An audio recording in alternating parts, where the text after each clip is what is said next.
Good afternoon, ladies and gentlemen. It is Monday, and it is a heavy-packed Monday, I would say. We got a lot of stuff to discuss. I'm not going to waste any time. I'm going to bring my very good friend on, Tom, who is not in the studio today, who's in his own studio, joining us. We did not plan on this stream being so dark with us wearing darker clothing. It's just probably the favorite color of all Armenians out there is dark clothing. So, I just lost my screen. This is nuts. What's up, guys? Can you manage this? How's everyone doing? Oh, gosh. How's it going? Happy, what is today, Monday? Happy Monday, everyone. It's so good to be here, everyone. I'm so excited. I've literally lost my screen. And I think the only way... It's all these... I don't know why this happens. It's like underneath my monitor. It goes into an area area of the monitor. You gotta click the middle. You gotta click the middle. It comes back. It doesn't. That's how I've done it in the past.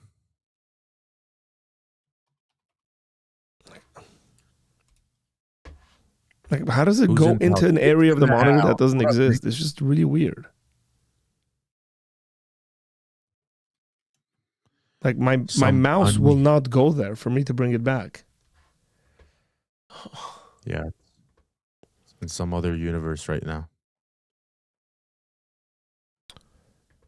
Well, I don't know if I shut down my eCam, whether the stream will stop. Oh, because I'm here. Yeah, it'll probably stop. What do you mean? You can't, like, it disappears from your, like, how does it disappear in the first place, though? Like, you know, like, there's my monitor that I'm looking at. Yeah. It, like, goes into the bottom.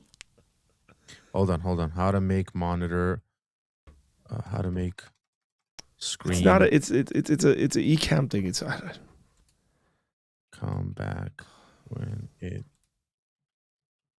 Just have faith, brother. How many problems have we solved together in this world? So annoying. Use the shortcut CMD plus OPT plus J. Press Command. CMD. Command. Plus Opt plus J. Option J. Mm-hmm.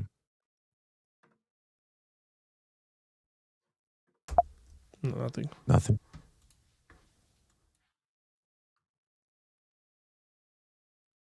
Let me see if there's something else here I can do.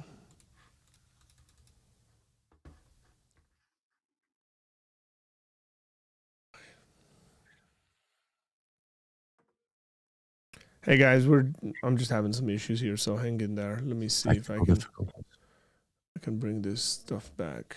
Camera, mic overlays, scene.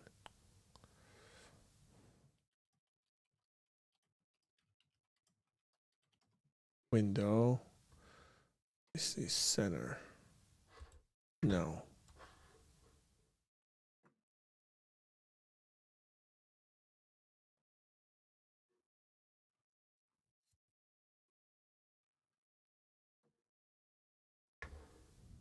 Why is it just doing it to that?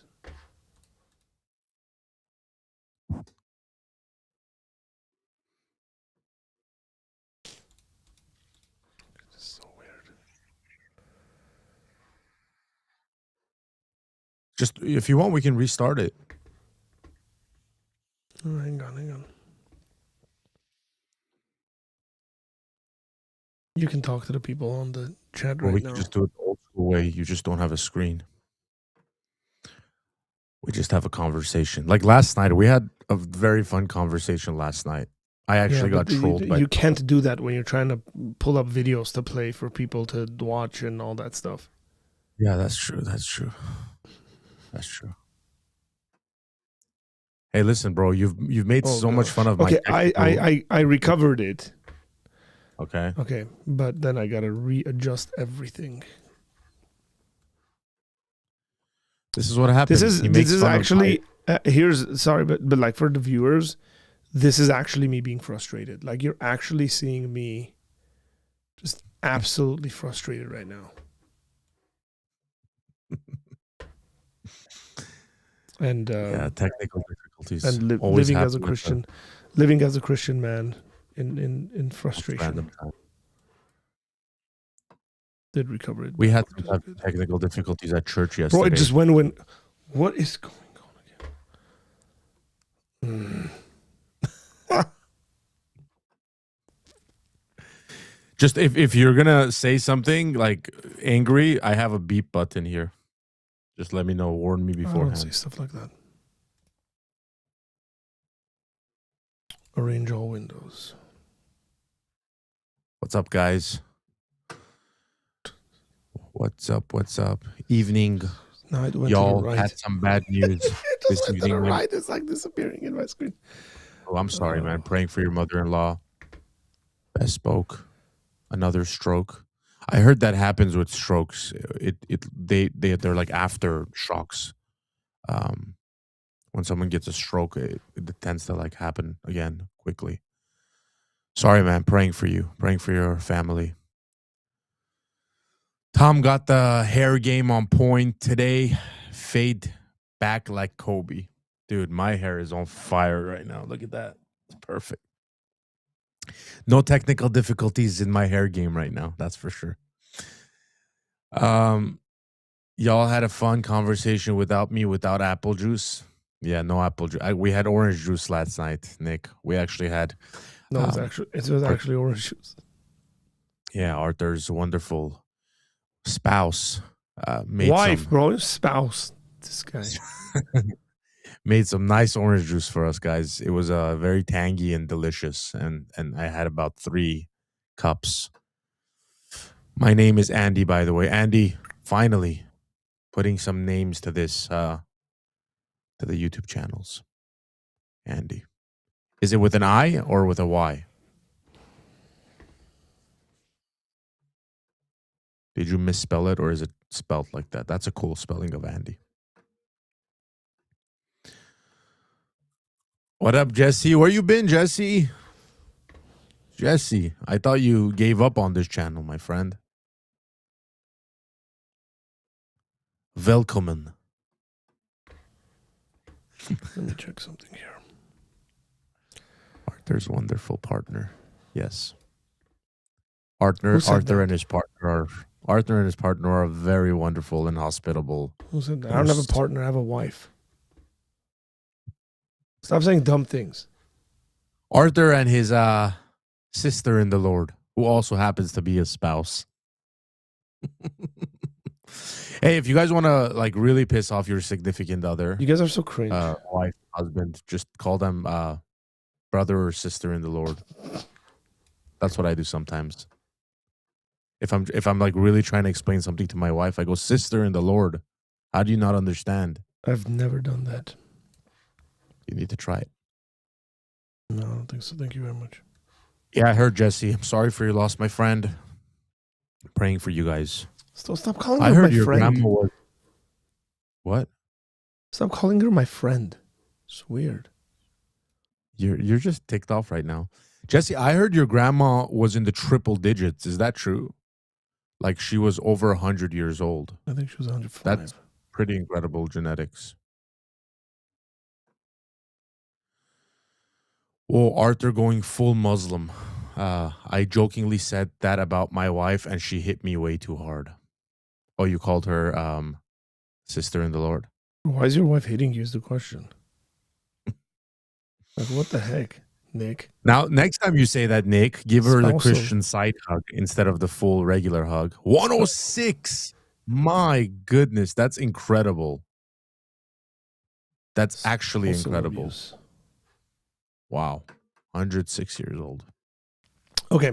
I got something up and running, I guess. It's not the actual screen. It's like a backup screen, but it's up and running. Man, did people not get our notification that we're going live? It seems like they didn't, by the way.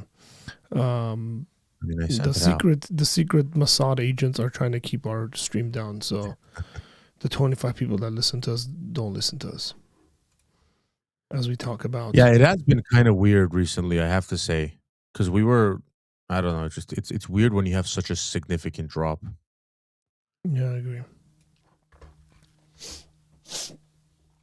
So Reminder, album of the year winner is whoever gets 12.5% in the final vote, +1.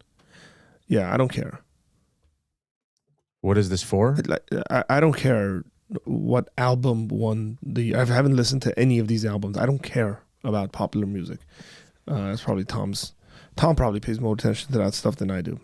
I listen to music, but that kind of not that kind of music. Yeah, I mean, I pay attention to it mainly for like the politics and stuff. But Yeah. I'm not like actually following like winners and like who, you know what I mean. But if somebody does win, like Jelly Roll yesterday, and gives a beautiful speech about Jesus, that's when I attention. Yeah, I don't know much about this gentleman, by the way. He's a country star that gained I love popularity. country music. I just haven't been listening to country music for some time. But you know who Jelly Roll is? Yeah. You know some of his songs, right? Nope. Oh, you for sure know. Probably. Yeah. Let me. Yeah, I won't be able to be like, oh, Jelly Roll, that song. You know, it's probably stuff that's like trended online, and I've heard portions of. Yeah. It's all like kind of like repentance kind of songs. Yeah, no, I know. I know some of this stuff because I watch Ruslan, by the way. Do we want to start there, or we want to start with the contradiction that is Nicki Minaj? Dude, you're scaring me this morning. You're like very irritated. Nicki Minaj is a sister in the Lord, brother. Okay. Let's talk about the sister of the Lord, sister in the Lord of the Lord. Sister of the Lord. Sister. That's good. Who dresses like this and posts stuff like this up. So yeah, I don't buy that Erica Kirk nonsense. This is sister in the Lord. Shut up. Sister in the Lord. You don't think Erica Kirk is a sister in the Lord? Erica Kirk is probably a sister in the Lord, but she's not a very mature one in my opinion. So she's been posting these things. Look, I don't get, Tom, you know this, but I don't get like too hype on celebrities and stuff having a come to Jesus moment, unless they've proven it, number of years faithfully, consistently following Jesus. You know, Jamie Foxx gets up and thinks Jesus, and everybody thinks Jesus, and quite a bit of it is like just cultural stuff. It's the right thing to do, in their minds. It's like, yeah, well, you got to thank God, you know, and here's what God is. But like everything about their lives is an absolute contradiction to the gospel. And so I have a hard time with that. I just don't trust them. Yeah. Again, not because I know them, not because I study their lives or anything like that. I don't trust them because the moments, I guess, the occasions call for people to be a certain way. Now, part of the reason is because you and I come from a historically Christian culture, and we see this, right? The uncle who 5 minutes later or before will argue with you why the Bible is not the word of God and Jesus doesn't exist and didn't exist and was this and that, will get up and say a toast and mention God and how he's thankful and all this beautiful sort of stuff. And Armenians are orators. Armenians are great orators. My uncle was an absolute atheist that would argue about the non-existence of God all the time.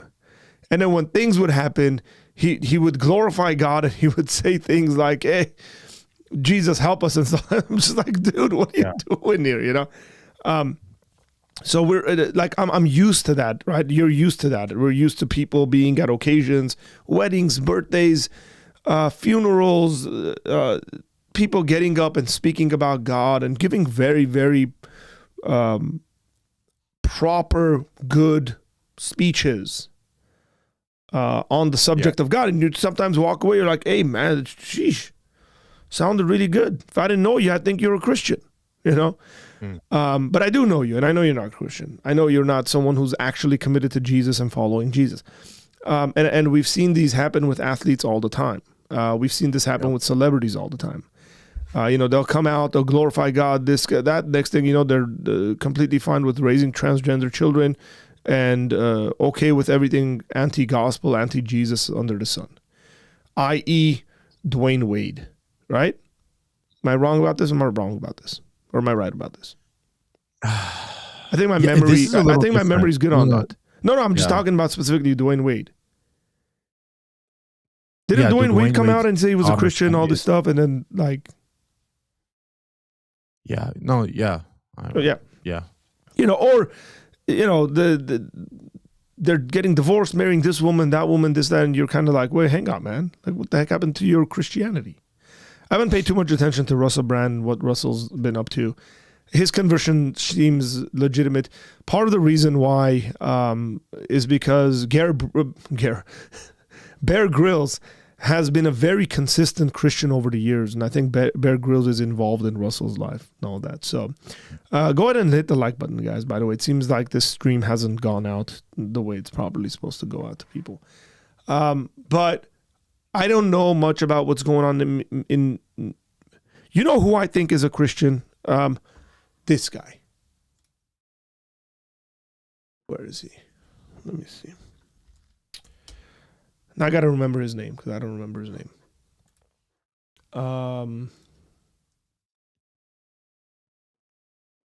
I can't believe I remembered his name.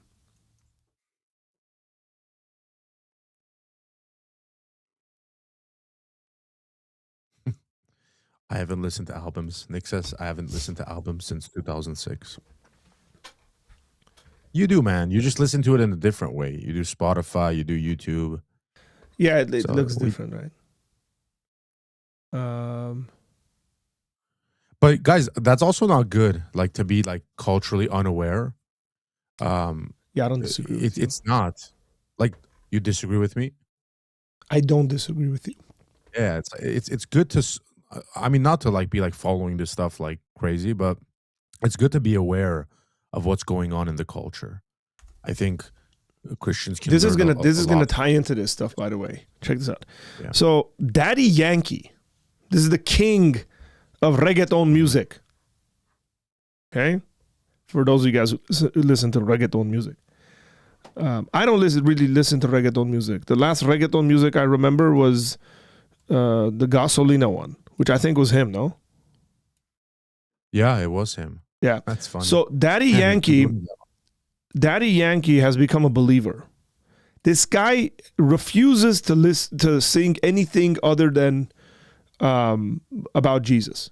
All of his music is completely shifted.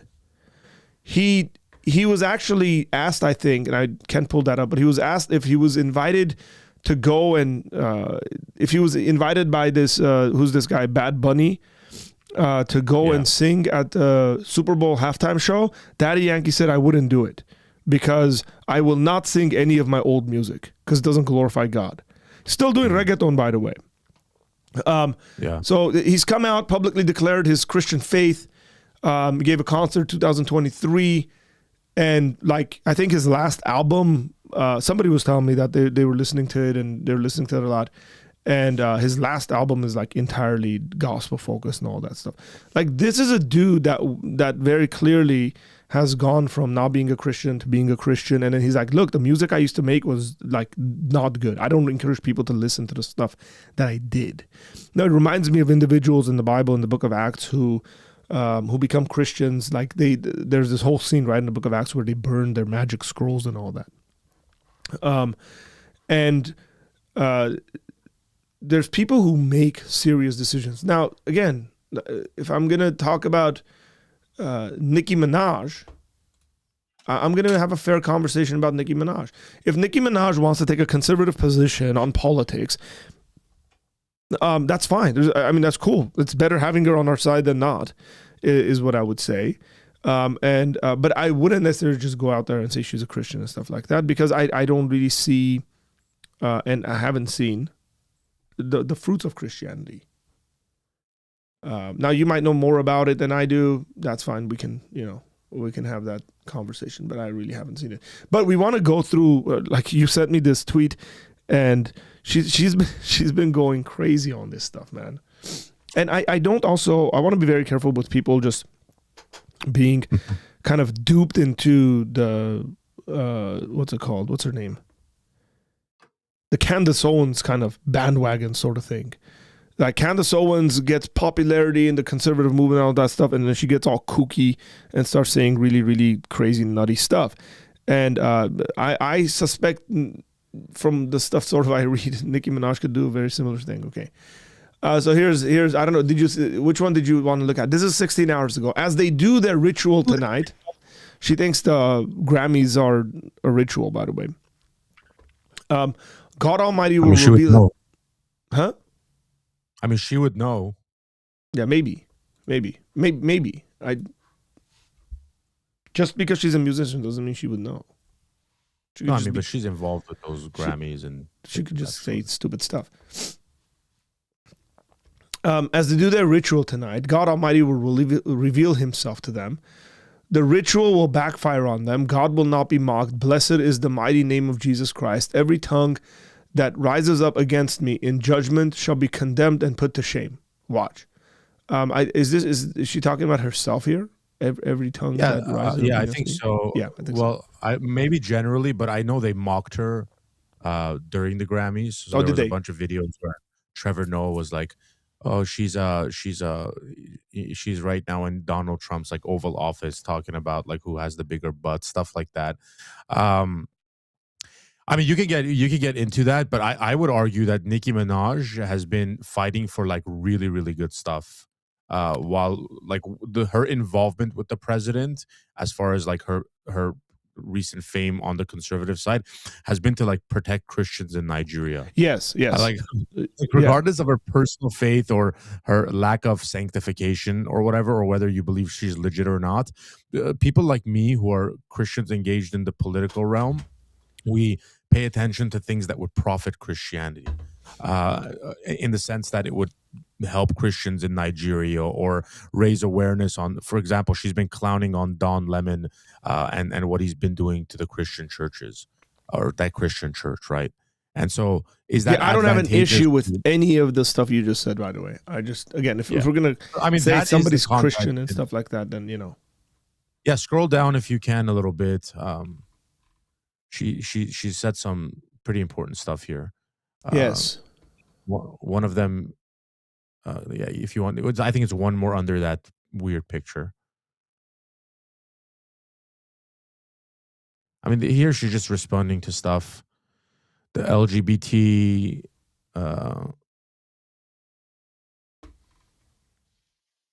Any Christian who votes for this one? One right there. Yes, that's a very important. Nicki Minaj put this out. She said, any Christian who votes Democrat again is a fool.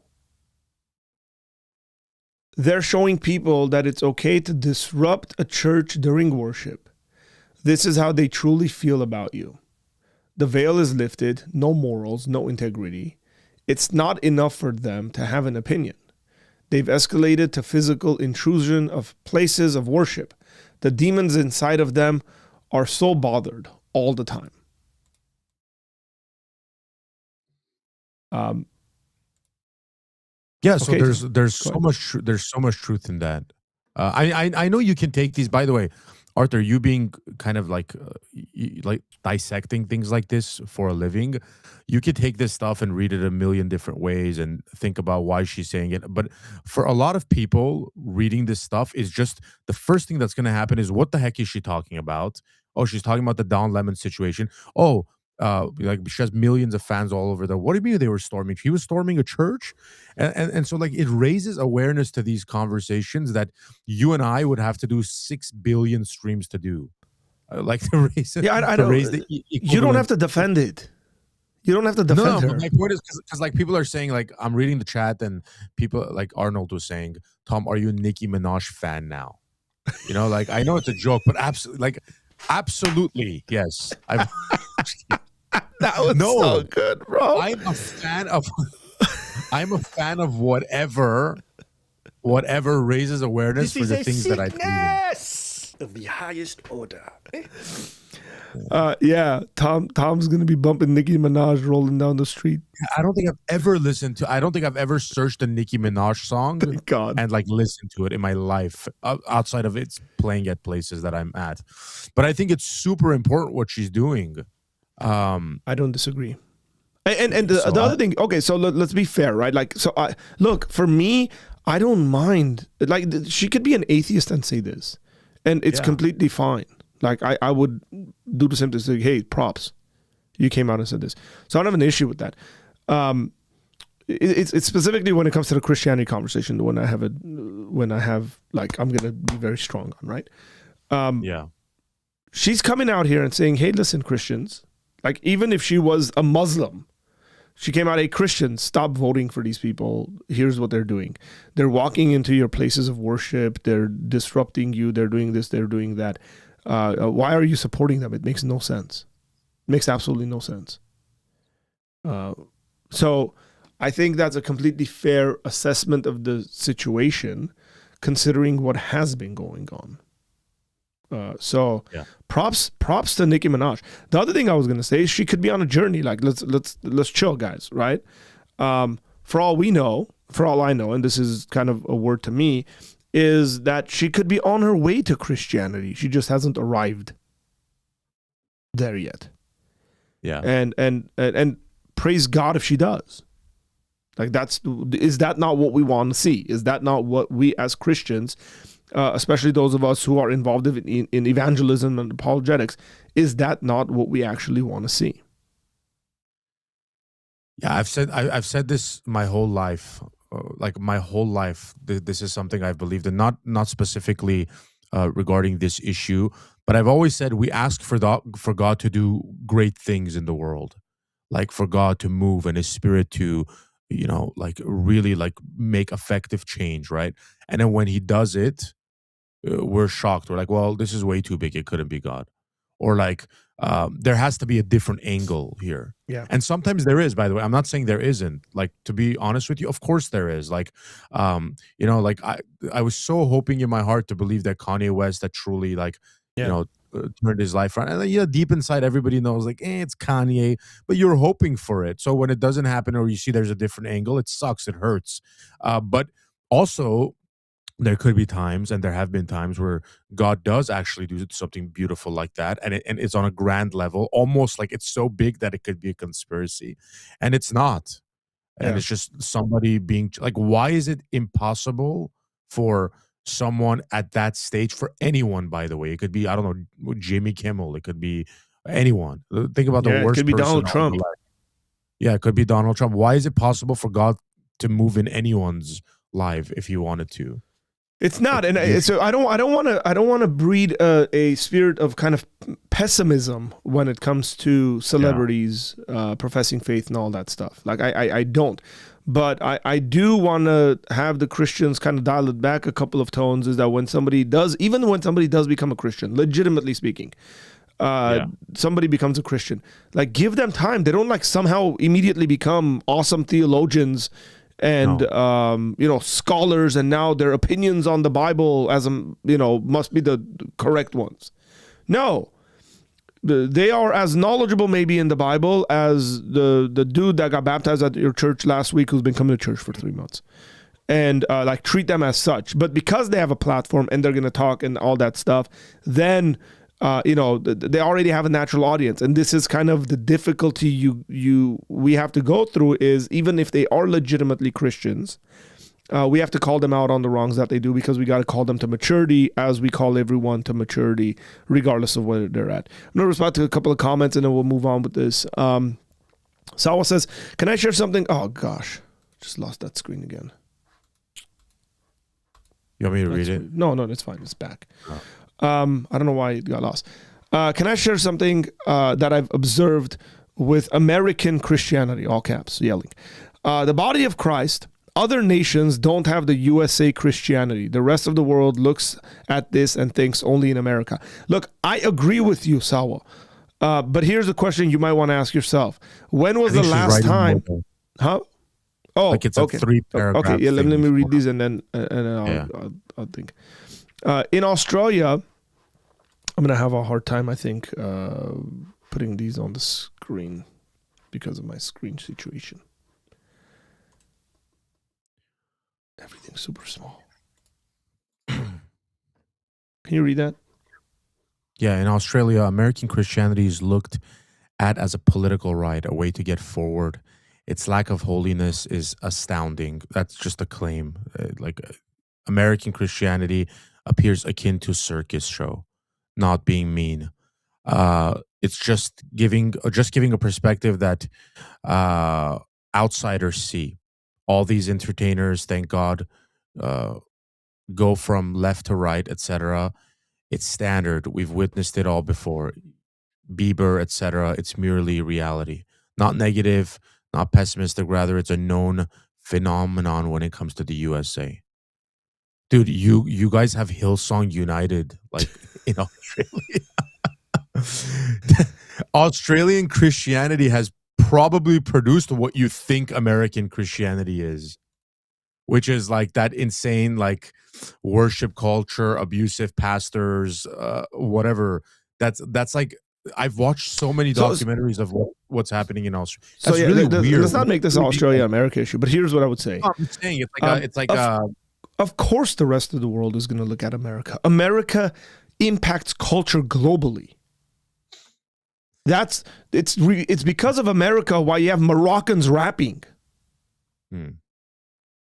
Of course, you have gangster rap in places of the world that you would have never thought about because of America. America is an empire. We realize that very well. We also realize that there's always going to be hater nations, by the way. Like you just don't get like in regards to not specific to Australia, but like who cares about the Russian Music Awards? yeah. Who watches it? Like globally, is it trending everywhere? No. But American artists, because they are actually global artists, when they come out and do these things, it's always trending. People are talking about it. People are talking about it everywhere. American popular culture impacts the rest of the world. Hollywood impacts culture globally. As a matter of fact, Hollywood shapes culture globally. And so we have to be aware of this. And as American Christians or whatever, I mean, people can look at it and go, only in America. That's fine. That's completely fine. But my experience has been when I interact with Christians from other places, their general responses are, wow, man, American Christians are so bold about their faith and their profession of faith. Like, how do you guys do that? There's a kind of boldness about American Christians, I think, that other people around the world kind of cower at and don't take it. So what I would say is we deal with these subjects because they're global subjects. They're not just American subjects. They're impacting everyone. They're impacting people in Australia. They're impacting people in Rwanda. They're impacting people in Armenia. They're impacting people in Lebanon. They're impacting people in Australia, for that matter. So, yeah, Nicki Minaj saying stuff. Why is it? I was actually having a conversation, Tom. I was actually in a conversation with some British folks, and I was like, why are you guys so infatuated about American politics? It doesn't impact you. Like, why are you guys all hung up on Donald Trump? And they were telling me, like, we don't know, but it's important. It's important to us. Yeah. And like, why are Australians or anyone else around the world so impacted by American politics? Because American politics impacts the world. Because whoever gets elected in the United States will impact the U.S. aid you get in your country. Yeah. Tom and I were having a lunch with a friend of mine the other day who does ministry, and we'll have him on one of these days. And he does apologetics and does various ministries, and he does a lot of really good work in Africa. And he was sharing with how Trump coming into office and Biden coming into office, how that stuff impact national law in some African nations on LGBTQ issues. But it matters, right? So there you go. It does impact us here in the UK because America is the empire. I have never shied away from saying America's an empire, and I mean that in all the ways that could be good and all the ways that it could be bad. Tom, I shared about this off the pulpit recently. when I was preaching it. I spoke about Christians need to know what it's like to live within an empire. As a matter of fact, I think American Christians probably have the same temptations that the Roman Christians did when Rome was an empire. Yeah. Or the British Christians did when Britain was an empire. There's always temptations that come with that, but there's also ways in which there could be great good that's done.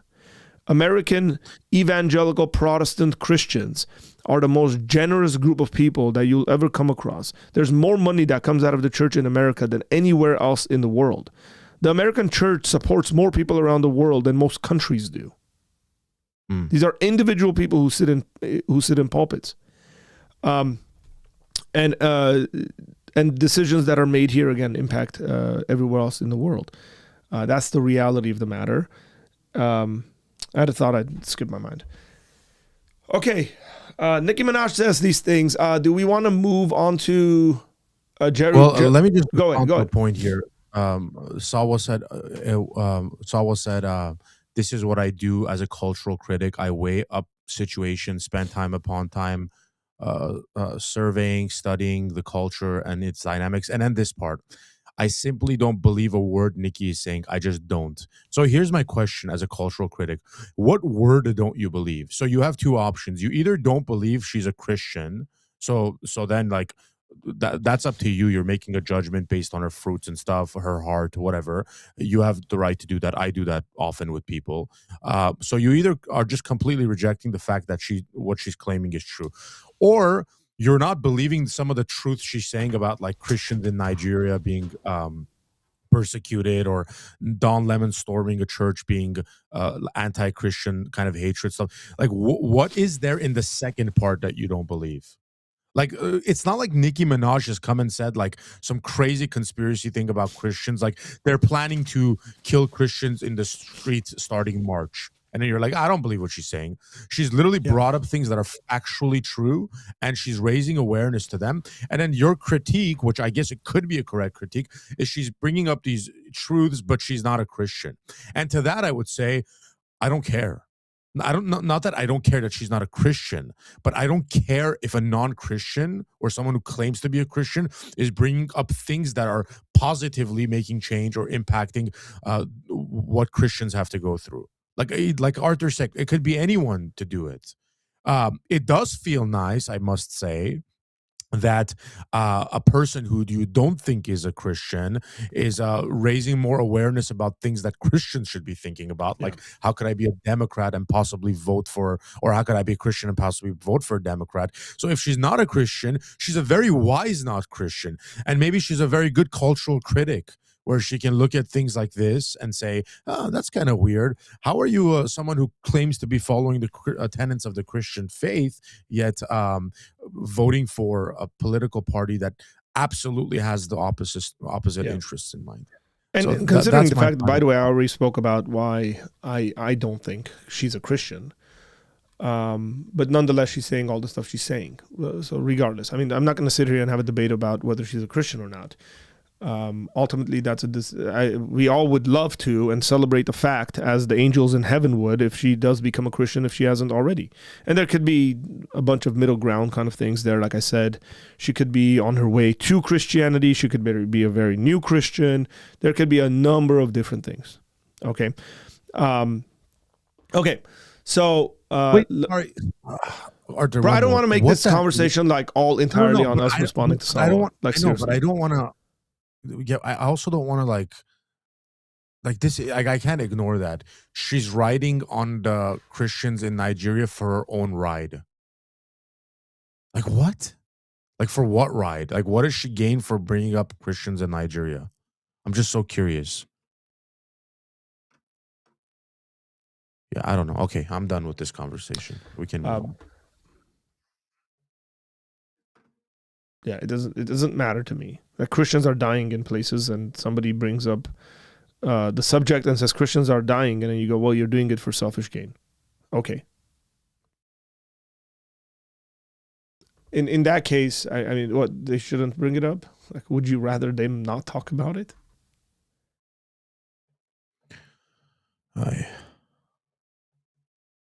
Okay, so I want to move this. I really like this Jelly Roll guy, man. Again, I haven't listened to. I don't think I've listened to a song of his. Maybe I've heard here and there a song. Okay, but I got the sniffles for some reason. By the way, Oh no. it's all your fault. I feel fine. Might be some Are you allergies. Or crying something. over Jelly Roll's speech? Maybe. No, like, dude, this guy's got energy, man. Mhm. This man has energy, and he's again. I don't know anything about his faith, the legitimacy of it, and all that stuff.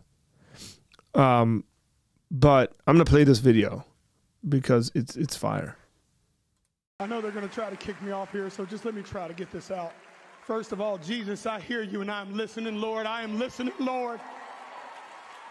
Second of all, I want to thank my beautiful wife. I would have never changed my life without you. I'd have ended up dead or in jail. I'd have killed myself if it wasn't for you and Jesus. I thank you for that. I thank you for my label, Broken Bow, Country Radio, baby. What's up, dog? This guy, again, just going off of very little information I know about him. This guy's been in some dark places, man. Mm. Like for somebody to get up and say, "Hey, I would have taken my own life. I would have been dead somewhere." Like it was a bad situation. It was a mess, right? Is something else. Oh, Republic, John Manili, we did it, baby. There was a time in my life, y'all, that I was broken.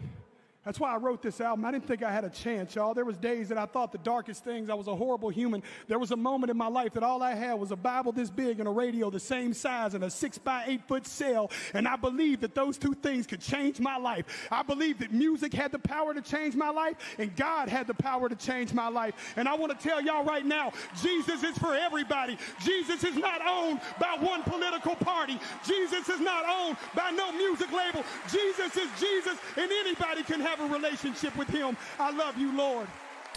So amen to that, right? Amen to that. Now we got to square that circle of his comment that Jesus is not owned by any political party with the comments that Nicki Minaj made about if you're a Christian, you can't be voting for the Democrats. Yeah, that's very easy for me. Go for it. Jesus doesn't belong to a political party, meaning that no matter where you stand politically right now, Jesus is drawing you and reaching out to you, and you can be saved and repent of your sins. And once you do that, and once you've recognized who Jesus is, then start making effective change in your life that makes you look more like Jesus and allows you to be a more positive change in society for Jesus. And one of those would be to never vote for the Democratic Party. Like, I'm not even trying to be funny. Like, Jesus is for everybody. You don't have to first change your political party to a Republican to believe in Jesus, okay? And once you do, start making correct decisions. And by the way, in just to nuance things, by the way, Arthur, there could be times where even as a Christian, you should vote for the Democrat. That's why, like, when I say these things, it's a general rule. Yeah. It's like if someone comes out and says I'm Republican because I believe in gun rights, and then like it's pro-abortion, pro this, pro that, and then there's a Democrat that goes like, I don't know, I think we could, be a little harsher on the Second Amendment, but I don't believe in murdering children or the LGBTQ stances and stuff like that. I just want more, more programs out there that help those in need and stuff. Yeah, I would say in that case, vote for the person who's registered Democrat. So there are nuances here, but generally speaking, yeah. So I don't know. It's not difficult for me. What do you think? No, it's not either. I want people to understand that. Look, if we're talking about Jesus, I mean, trust me, it's not even the thing. And this is where I think Salwa's comments are probably a lot more correct. It's Christian. Jesus doesn't belong to the Americans. Jesus doesn't belong to whomever the group of people are, the British or the Australians or the Jews or whomever. Jesus is Jesus. He is the King of Kings and the Lord of Lords. He is the one who rules and reigns. He's the one that holds existence together, and he's the one that we ultimately have allegiance to. Everything else falls under his authority. Everyone will bow the knee to him and confess him as Lord and Savior. whether they do it here now or whether they're going to do it in the afterlife. Which again, my recommendation would be do it here and now, because in the afterlife you'd be forced to do it, and that's not a good place you want to be in.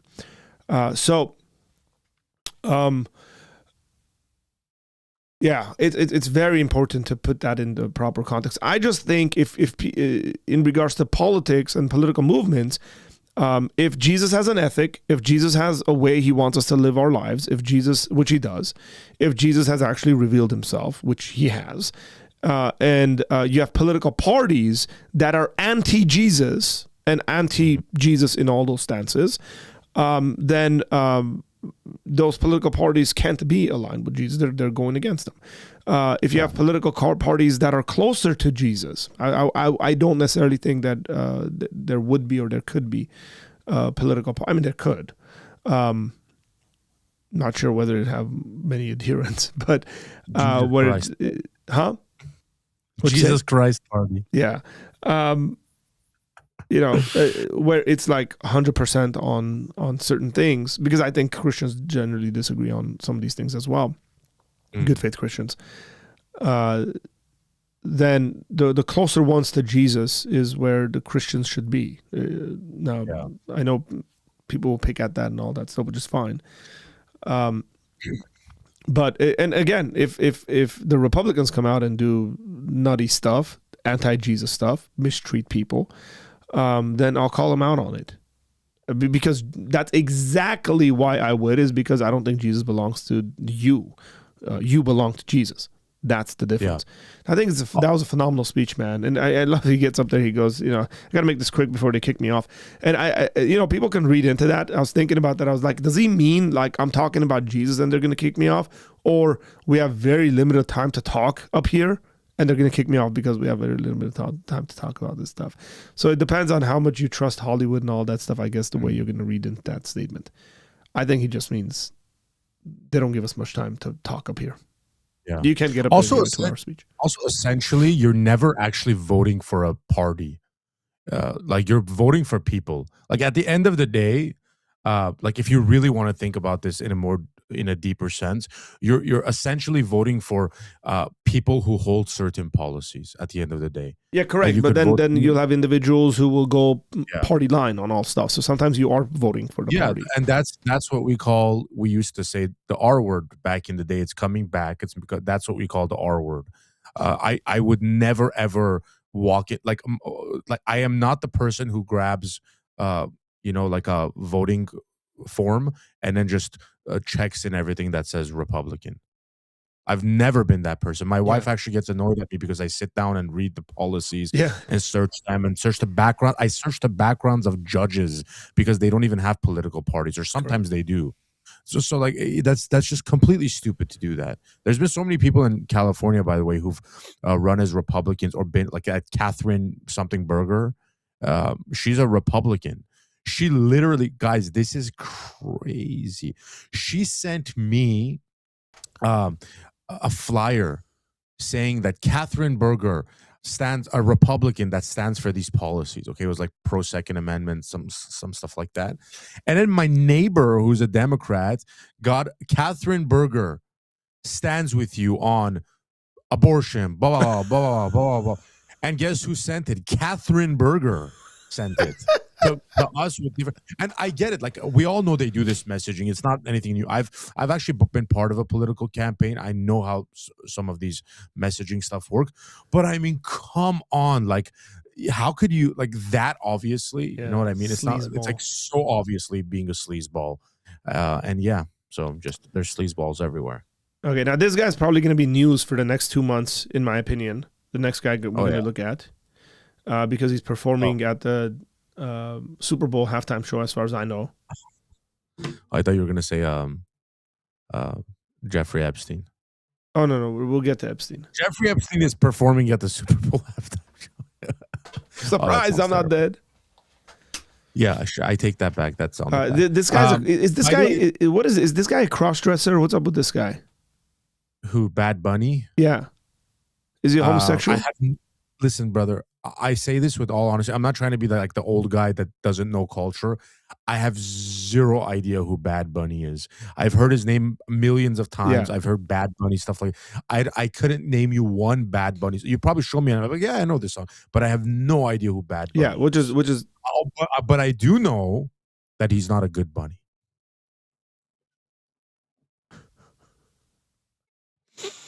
you thought that was really funny. I thought you could give me a clap. So I haven't seen this speech particularly. But let's see what this guy's talking about. I know he said some anti-ICE stuff. I don't think he's American, by the way. Which What? makes it funnier. I don't think he's American, which He's from makes Puerto this Rico, funny. I think. Oh, is he? Yeah, I think. Because people are talking about Trump potentially revoking his visa or something. Anyways, I don't know. Go ahead. Chat, help us out here.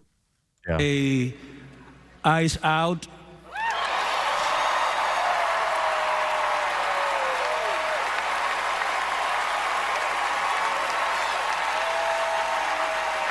You know he's going to lean into this at the Super Bowl halftime show. Oh, unless there's some contractual stuff, like if you Yeah. lean into this, you don't get paid. That's possible. Or he's going to, I don't know. Maybe they can get really cringe and take like a bunch of ice cubes and break it. Yeah. These guys are all standing ovation. Not the guy who just said Jesus saved him from suicide. What'd you say? I said not for the guy who just said Jesus saved him from suicide.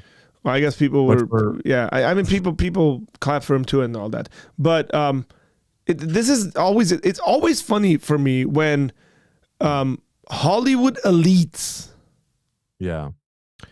who arrived at events in multi-million-dollar cars and have multi-million-dollar jewelry on them and live in multi-million-dollar houses in multi-million-dollar neighborhoods who've got armed guards and fences and all this stuff around their homes, who get up and kind of say these things to the rest of us. It's just always hilarious to me.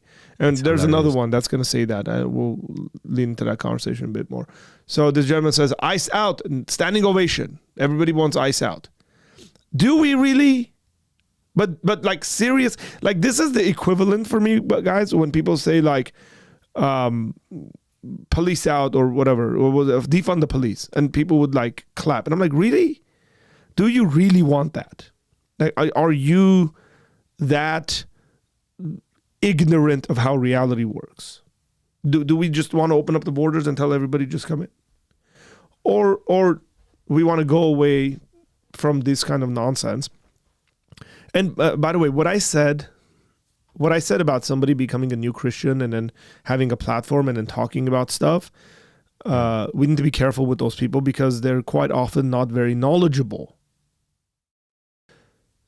Brother, you're a singer. Sing. Maybe you're not very knowledgeable when it comes to the politics. Maybe. Right? No, that's true. It's just, why should we believe you? Like, what should we believe you? Like, how smart are you? Is this guy like smart? Is he intelligent? Does he, like, he's the equivalent of a bumper sticker for me right now.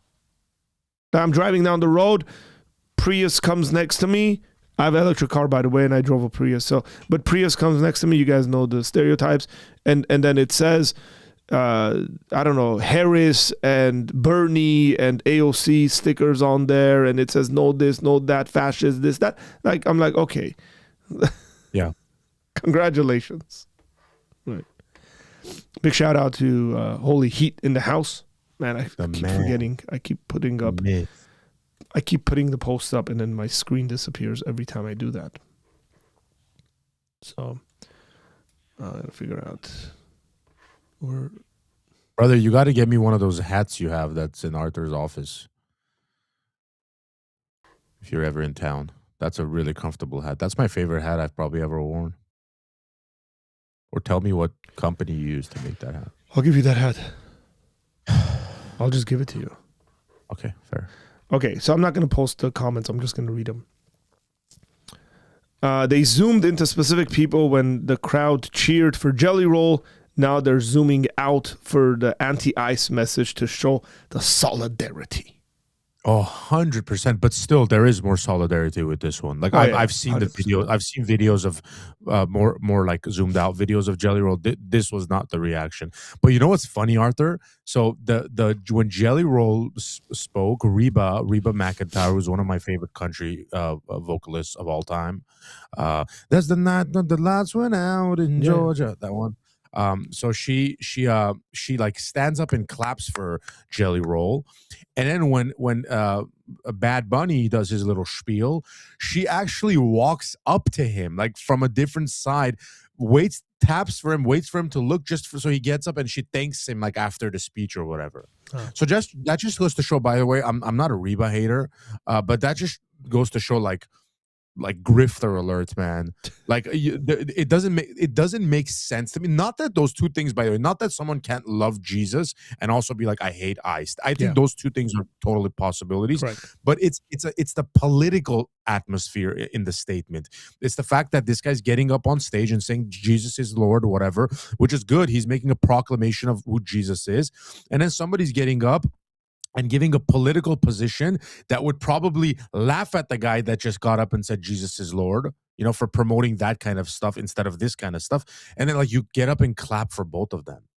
It's really weird. I wouldn't think of that, by the way, in like different contexts. If like she went to somewhere and Jelly Roll was there and she clapped for him, and then she was like also like anti-ICE and she clapped. But in the same building where you know how intense the political rivalry is in there, or at least rivalry between the elites there and like the American people. That's insane to me that you could just like clap for both or give both a standing ovation. I don't know, maybe I'm crazy. Hilarious. Sorry. These folks are literally paid to act like someone else. So these are singers, so they're acting like themselves singing about. God, Arthur, man, I hate these people, brother, by the way. And I'm not talking about your regular like liberal or whatever. Anyone that knows me knows I'm friendly with anyone. I've never deleted someone for disagreeing with me. I've never ended a conversation. I've never walked away because someone disagrees with me or completely hates what I stand for. But I can't stand these elites that are in this room. Like these people are genuinely evil people. And I'm not talking about some conspiracy. It's not that they're just evil because they reject Christ it's that they're actively evil. Like they actively stand for causes that are evil. And seeing them all in a room together, you know what? I'm just gonna hold my comments because I don't want to be like in trouble. Pass the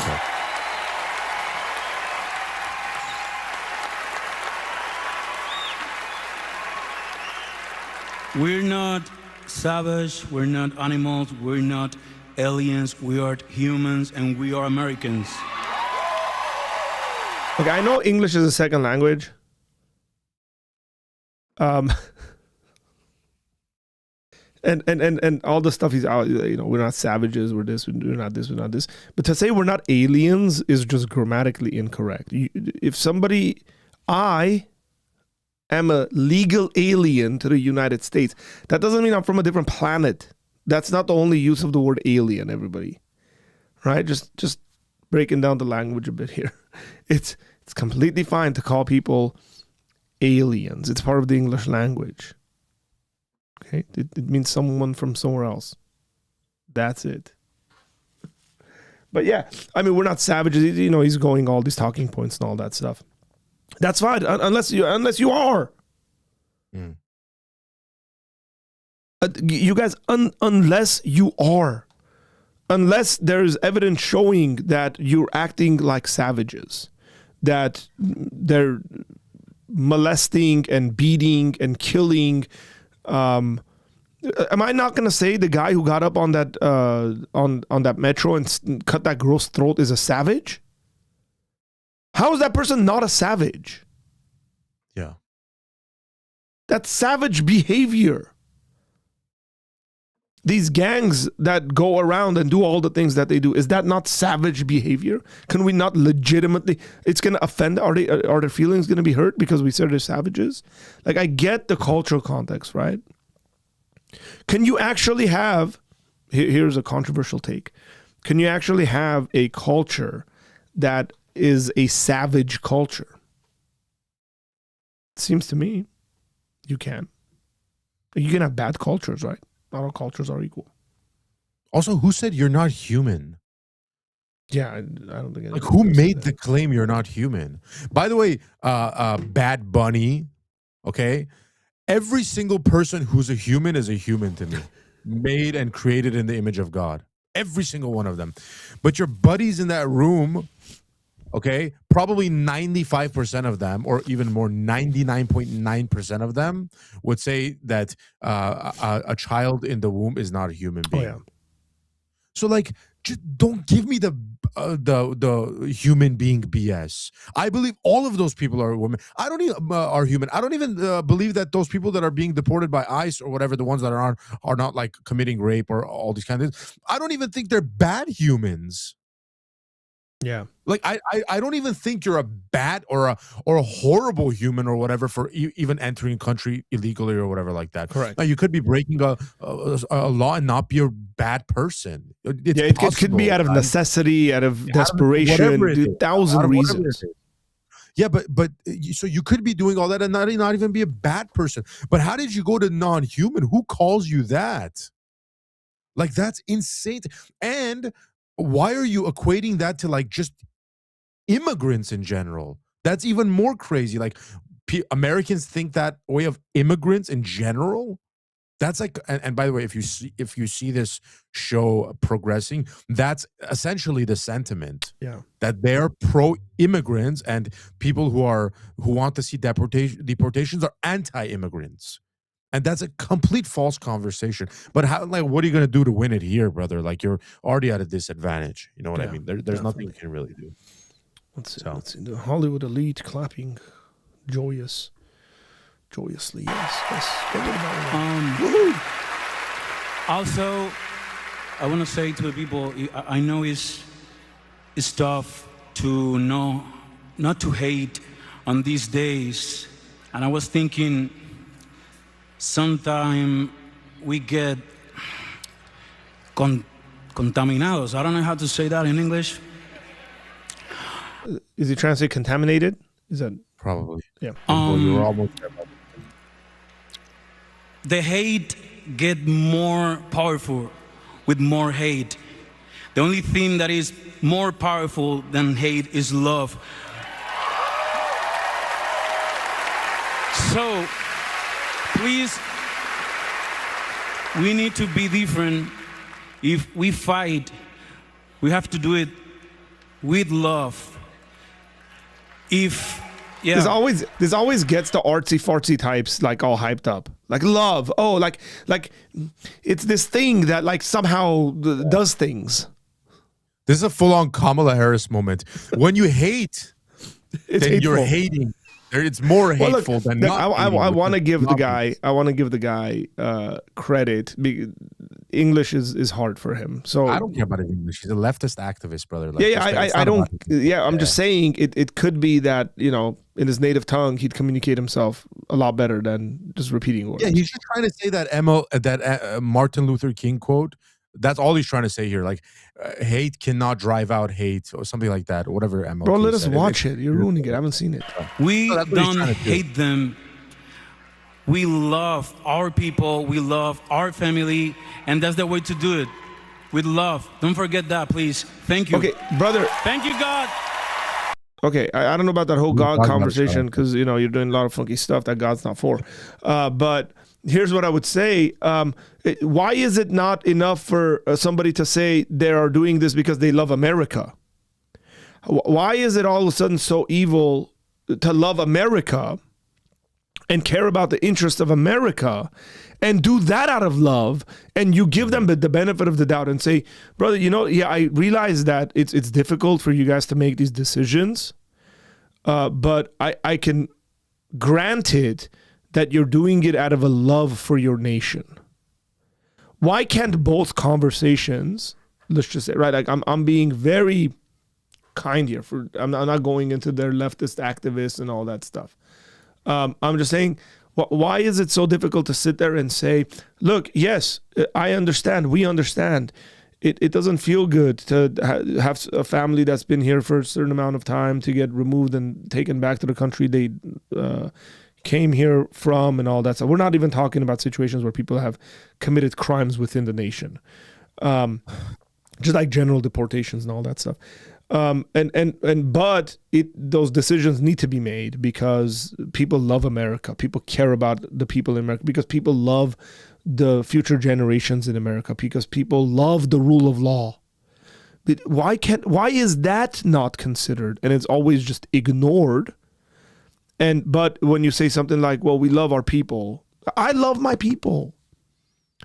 My people are probably going to be in some hot water in the coming months is what I would say. Right, Tom? Is that true? Yeah, probably. So.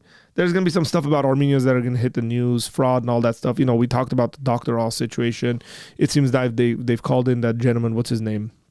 That was in Minnesota. He's probably going to come. He's probably going to go to some Armenian businesses and some of that stuff's going to be legitimate. Some of it's going to be illegitimate, right? Some of it's going to be, I'm standing in front of a bakery, and some of it's going to be legitimate fraud because legitimate fraud in this country happens. On all levels. Do we not think legitimate fraud in this country happens when it comes to elections? Yeah, of course. Let's go and see if it happens or not. Let's go check it out. Do we not think legitimate fraud happened in the state of Georgia when it came to the elections? Of course it did. Let's go check it out. Predominantly black neighborhoods. And then what if it's gonna come out. And we've spoken about this stuff in the past. But it's very important to understand that people can do things that hurt other people or are hurtful to other people without actually intending to hurt them. It's just the situation is hurtful, but their motivation is love. That happens all the time. When I discipline my children, it's not because I don't love my children. It's because I love them, but that's hurtful to them. That when I have tough conversations with people that serve in ministry with me or friends of mine, it's not because we don't love one another. It's because we love God. It's because we love maybe other people that are involved in the situation. It can be love, but it can't be the kind of wishy-washy, tingly feeling kind of, love will solve everything. No, because love is not a thing in itself. Love needs to be communicated by people to people, by persons to other persons. You need someone who receives it, and you need someone who gives it. It's not just hate is this like bad thing, don't do it. Welcome to a Christian ethic, ladies and gentlemen. Like, where does I can go all day. Tom, say a couple of words before. I would also ask Bad Bunny, where's your love for Rachel Morin, a mother of 5 who was raped and murdered in August 23 on a hiking trail, or Jocelyn Nugre, 12-year-old girl in the Houston area who was strangled and killed in June 27 by 2 Venezuelan nationals, or Megan Boss, or Laken Riley, a 22-year-old nursing student who was killed while jogging on the University of Georgia campus by a Venezuelan national who was here illegally, or Larisha Sherelle Thompson, or Maria Pleites and Dayanara Pleites, or Rachel Lorena Sarabia, or Haley Helgeson, or Dara Thompson, or Maria Magdalena, or a 16-year-old girl in New York who was killed in a vehicular-related incident involving Jose Edwin Cruz Gomez, a Hungarian illegal alien, in September 2025. Where's the love for those people, or the standing ovation for their families, and what they had to go through? So you see how this works. Like, and by the way, this doesn't mean that just because illegal aliens commit crimes that all illegal aliens are horrible criminals. But it just means you're having selective outrage when it comes to the evils people commit. If you don't like the conduct of ICE in a specific situation, okay, then you try them and you have the courts take care of it and you punish them for a deed they've done. Yeah. But to take a couple of, which is what's essentially happening here, to take a couple of situations where you believe ICE has done something wrong, and then to completely ignore all the good they've done in taking people out of this country, like the killers of those women that I mentioned. They'll never get their moment. Those women that were killed by illegal aliens who are in this country, both illegally and hardened criminals, they'll never get their moment in times like this. And when they do get their moment at a moment where, let's say, the president or something recognizes them, they're mocked. And the president is mocked, and they're mocked, and anybody who elevates them is mocked.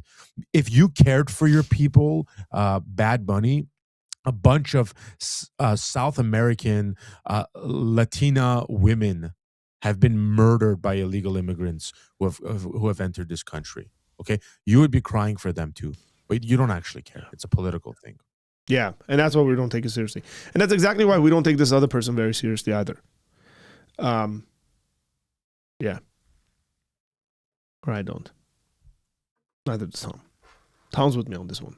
On stolen land. Okay, this is the dumbest statement that anybody could possibly ever make, by the way. No one is illegal. No one is illegal on stolen land.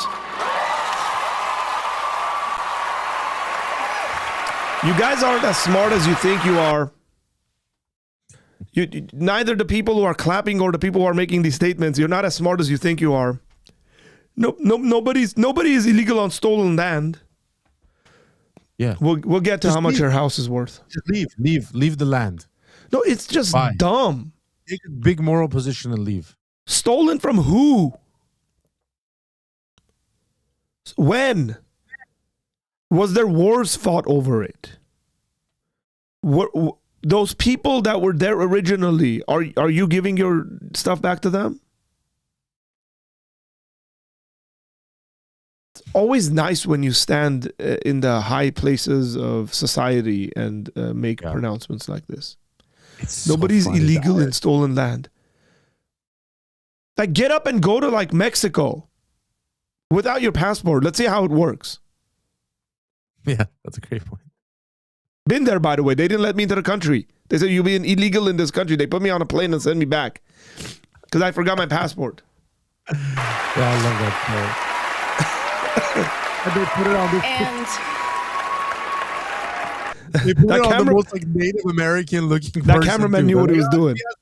In her hair. That cameraman knew what he was doing. All right, let's see what Billie Eilish is saying. That's probably not a real name, by the way. What's a real name? I want to laugh a little more. Can you just play it from the beginning, all the way through? Okay.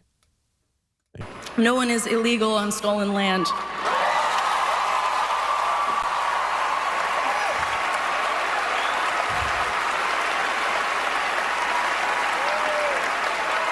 And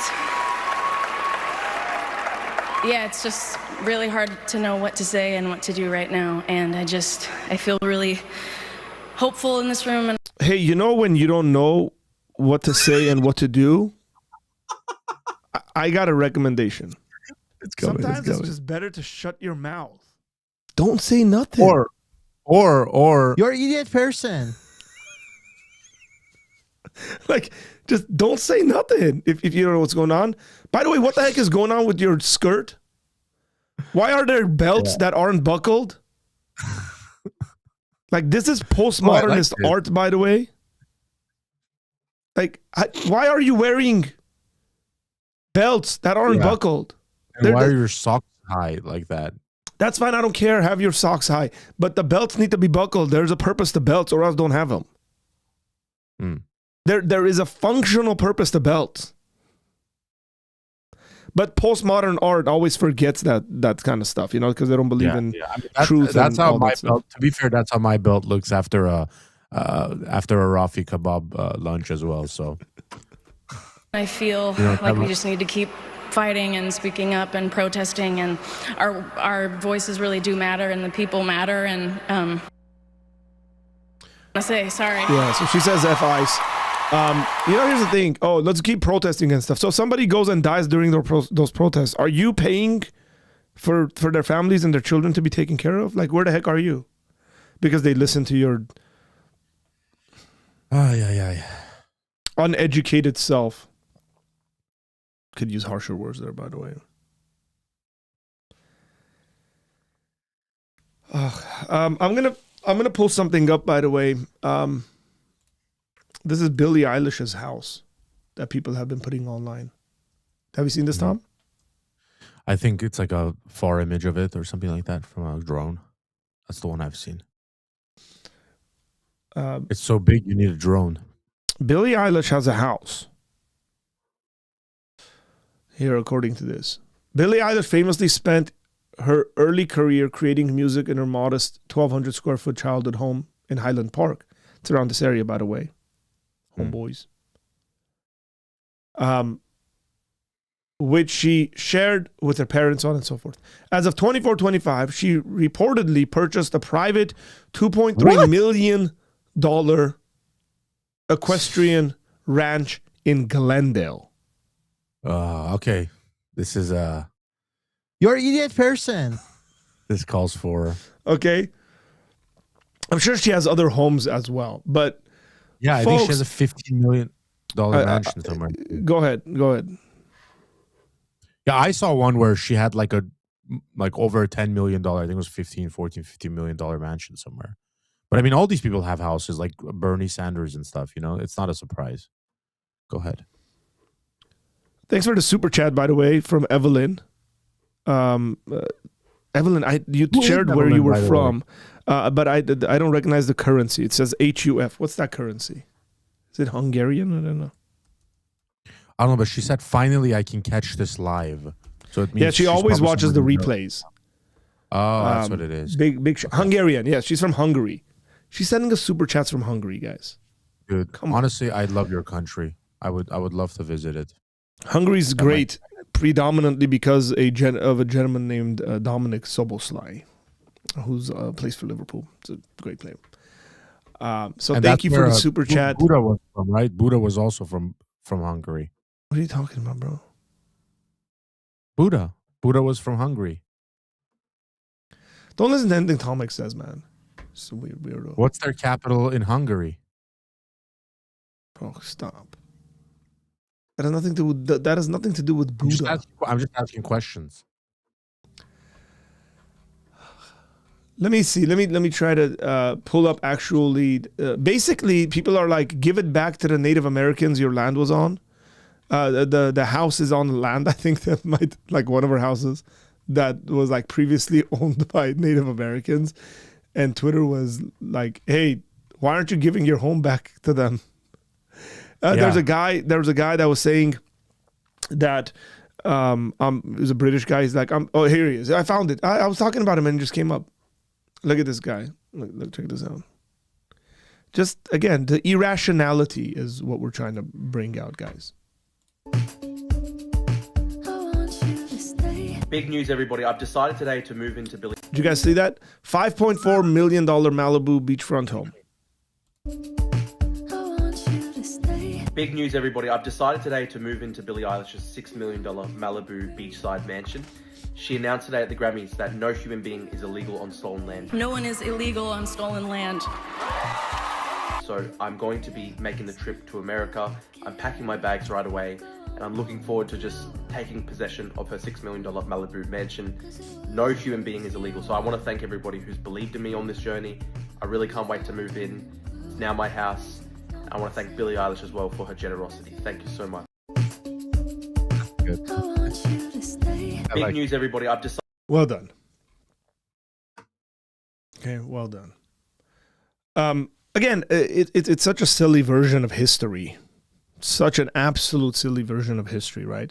It's like, that's just not the way this works. And it's like, again, that's a slogan. You get up there and Nick said, oh man, I lost my thing. I wanted to put it up. I did put it up. He said, did you see the comment about $2.3 million in Glendale is a shack? Yeah, she's living a humble life, guys. Oh, that's too good. That is too good. Yeah, man, $2.3 million is not that big of a deal in Glendale. Just saying. No. I know. I think I know where it is. Like, not exactly where her house is, but like the area. Specifically because it said equestrian.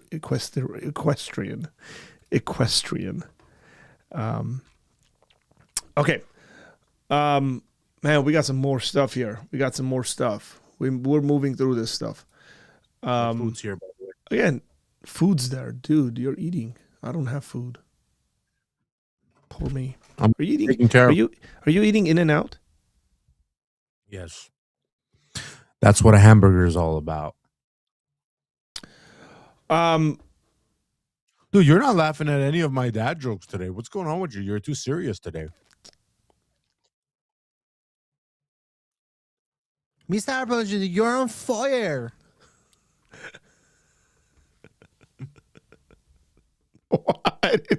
I didn't know that you had all this audio stuff cut out from what's his name? Mr. Pisabi, who hasn't been around for a very long time, by the way. He sent it to you? Yeah, he sent them over to me. He sent me videos. He's like, add these to your Roadcaster. I was like, okay. Mr. Apologia, you're on fire. Do you have other ones? You're an idiot person. I have that one. I'm working on it, but I also have this thing called Track, which I think when I hold it, when I click it, only you and I can hear what we're talking about. What? So I can click it. Yeah, I can't hear you. Oh. It's just you. This guy thought he had discovered something really like awesome. There's a button called Trash Talk, but I think we would both have to. I don't know how it works, but it's basically to communicate without anyone else. It hearing. might be like if you have multiple mics hooked up to the mixer, not like digitally like this. Yeah. Okay, this guy's eating French fries, and he's trying to lose weight. Tomek, were you trying to say Buddha was a pest? No, but that's true as well. Buddha was a pest. Yeah.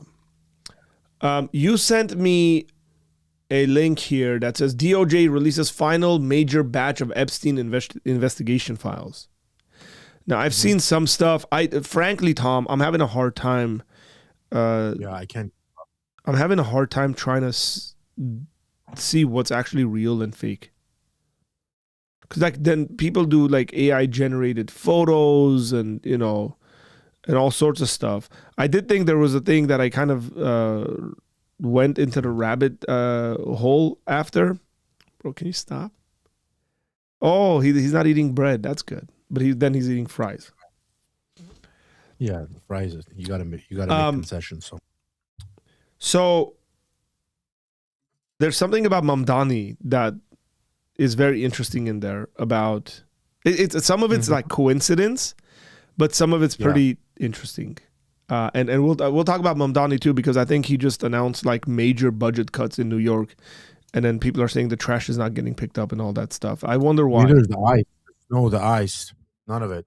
Communism is failing in a week. The what? The ice? What about ice? The ice is not melting. The people that come clean the like ice or snow off the road are just not showing up. Like cars can't get out of public roadways. Oh. Well, we'll see how communism does. But do I want to put these up? Because like a bunch of people have been named in the Epstein list. Here, let me read this. Okay, go ahead. You sent this to me. It says the U.S. Department of Justice, last update January 31st. The U.S. Department of Justice on Friday disclosed over 3 million pages from its Epstein probes, including 2,000 videos. Wow, I didn't know that. 1,800 images from Florida, New York, and FBI cases under 2025 transparency laws signed by President Trump. Files show Epstein elite connections, like emails arranging lunches for Commerce Secretary Howard Lutnick on his island and massages with Bill Clinton. That's not something we didn't know about, right? Bill Clinton's always been a perv. Everybody's known about it. Steve Tisch, Woody Allen, officials withheld child abuse images and other sensitive materials to protect investigations and victims, drawing backlash from survivors questioning why such content exists without arrests. Very good question, by the way. Why have people not been arrested like crazy is the question I have. So apparently that's the guy that made the new Melania documentary. Who? This guy? The guy on the right? The image I'm looking at right now? Yeah. That guy is the director of the new Melania film. Huh. Oh, it says the guy on the right was there. the director of the new Melania movie. The guy on the left is Jeffrey Epstein. Yeah, I'm pretty sure this is confirmed because I saw it on a okay. But guys, so a lot of people have been saying like, oh, they were lying. There was no Epstein list or whatever. Like when Trump was saying there's no Epstein list, like clear, like look how are 3 million. That's not what they were saying doesn't exist. What they were saying doesn't exist is like literally like a list of like 500 people that have been to the island and had illegal relations with like minors. Like that kind of list didn't exist. But everyone knew like like there's something like this existed. But honestly, yeah, shame on the administration for not releasing this. They could have done it. It took Congress kind of forcing their hand. And here it is. And I think part of it, by the way, Arthur, part of the fear in releasing it is all the random like fake emails and stuff that people are creating and have nothing, like they're just completely fake emails. Fake emails, fake images, like it's all over. Yeah, and it's like once things are released and then like half the internet is like faking stuff too, it just gets, it becomes impossible to actually like get to the truth of what the heck is happening. Until some arrests are made. Yeah. And then you can be like, oh, we'd like to see some arrests. That's right. Epstein, so the conversation about Epstein being a Mossad operative is heating up, which I frankly think he was. And I think essentially he was the go-to with high-ranking officials in the United States and the Israelis, or you can even say globally. And he had obviously compromising information about lots of people, and you guys know where that'll go. But I think it's he probably was an asset for the Mossad. That's, I think, safe to assume. Yeah.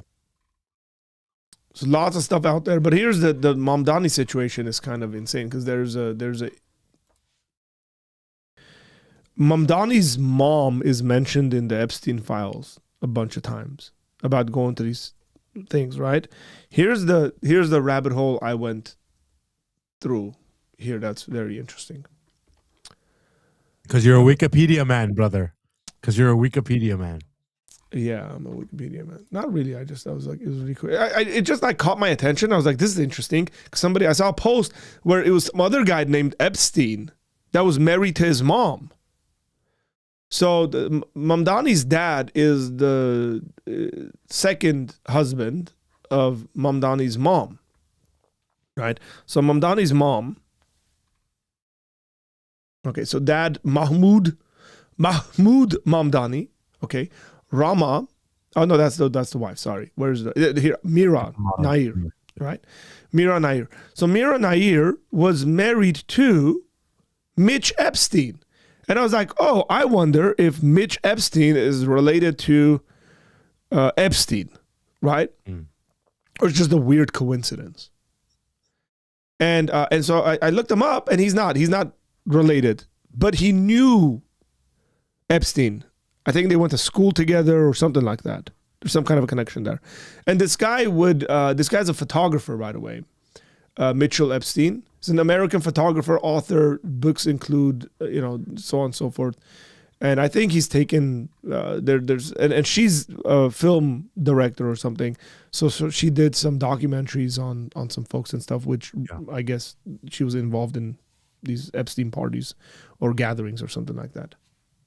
When I say parties, I don't mean them like in the Diddy sense, by the way. It seems like they're just gatherings. But then I was like, man, wait, hang on here. Zoran Mamdani was born in 1991. Okay? Uh-oh. Trouble in paradise. I was like, but it's kind of interesting because his mom got divorced in 89. As a matter of fact, I think the little thing I was reading here said that her divorce was finalized in like the 90 or 91, and then got married to Mahmoud Mamdani. And I was like, that'd be very interesting if, Mitch Epstein is actually Zoran's dad. That'd be very interesting. Yeah. But that's just my thought pattern.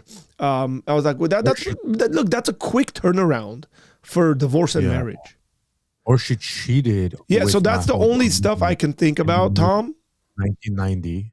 Yeah. So she, essentially the reason why the divorce happens is because she's cheating on this guy with this guy, and then she got pregnant, and she's like, "Hey, I gotta go get married to this other guy because we're having a baby." Like that's a situation that could happen potentially, because that's a really quick turnaround for getting divorced and married. Or something. Huh? Or they were a throuple or something. Well, I don't know. Like getting divorced, married, and having a kid within a 2-year time span, it's just, whatever. Like, when was the divorce finalized? Look at you, Nair Mamdani. Player. You play you. But then I want to pull up, I do want to pull up Zoran's announcement, I think. Where is it?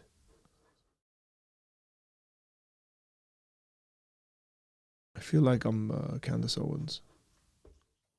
Yeah, this is how Candace Owens must feel. This is Candace Owens' research, by the way. That's his lousy research. I just want to tell you guys.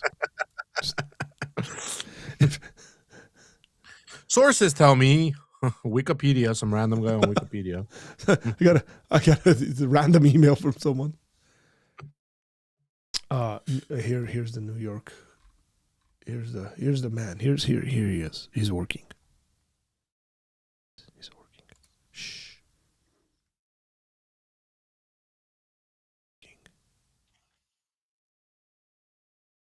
Bro, people in Grok, wow. This is nuts. That's bad. So funny. Okay,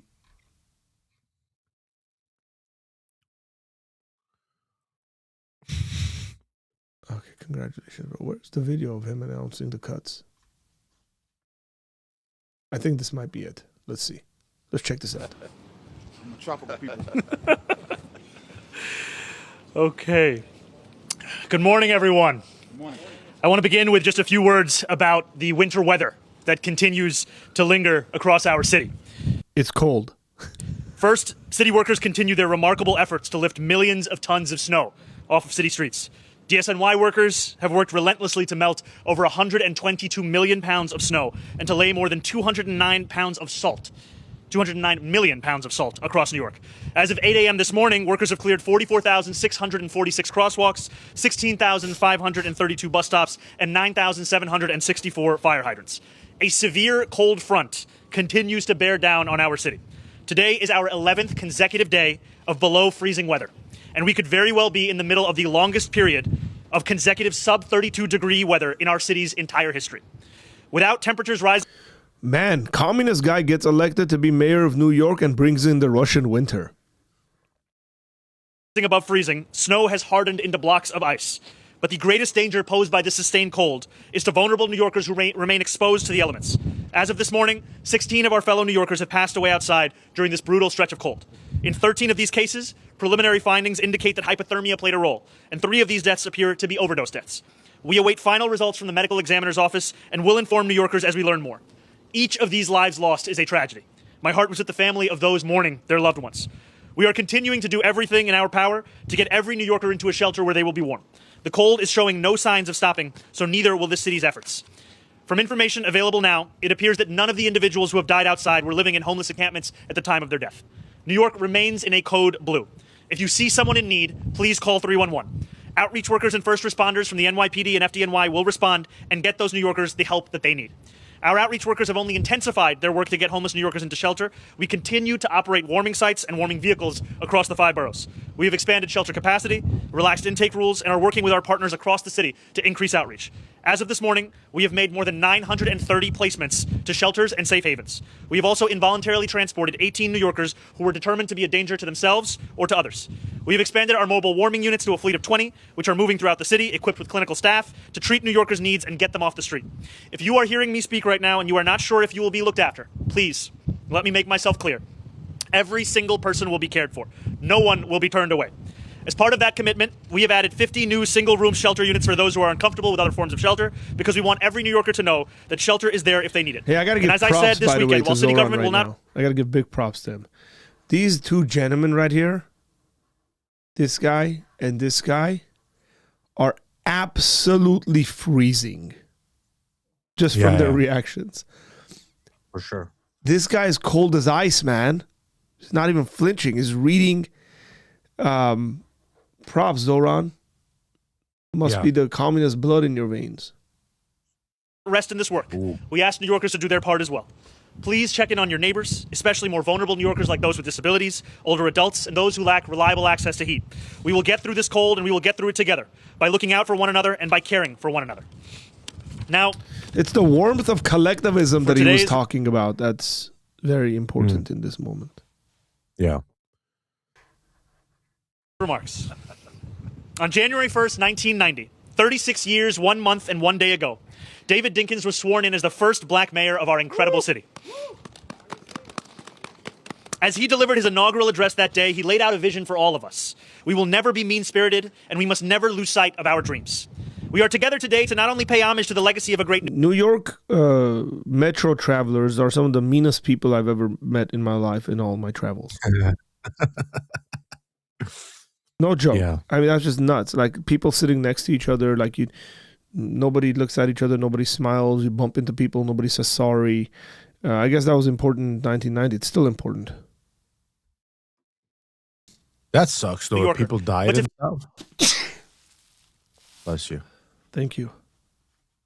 I didn't know people... Yeah, people have passed away because they've frozen. Man, it's bad. Terrible. It's really bad. Fulfill those words as we make it just a little bit easier for New Yorkers to keep sight of our dreams and of this city we all love. As we mark Black History Month, we are celebrating a city that has been sculpted in millions of ways by millions of black New Yorkers, those who walk our streets today and those who came before. They are jazz musicians who reinvented what music could be, academics and scientists who push forward the scope and scale of human thought, artists of all kind whose canvases capture the true breadth of this city and all who call it home, and politicians like Mayor Dinkins, who made our city better, fairer, and more aspirational. In many ways, Mayor Dinkins was ahead of his time. He tied racial justice to economic justice, worked tirelessly to uplift poor New Yorkers, and strived to close the gap. For those who didn't catch that right there, tied in racial justice with economic justice. That's a communist talking point, by the way. Yeah, that's what they're doing. They're all doing that now. And calling it populism. What? Between the wealthiest of the city and the most populism. Yeah, that's so they're taking that economic socialist position. Yeah, and calling it populism. I really want to see the video of him cutting funding. So usually you're the one doing the research on this stuff.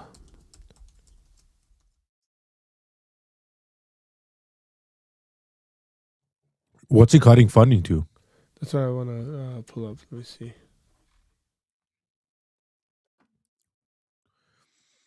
Okay, here. I think I found it. When was this from? It's actually from January 28. Mayor Mamdani details Adams' budget crisis. He blames it on the former administration, by the way. Oh, I saw this. I know what you're talking about. New York.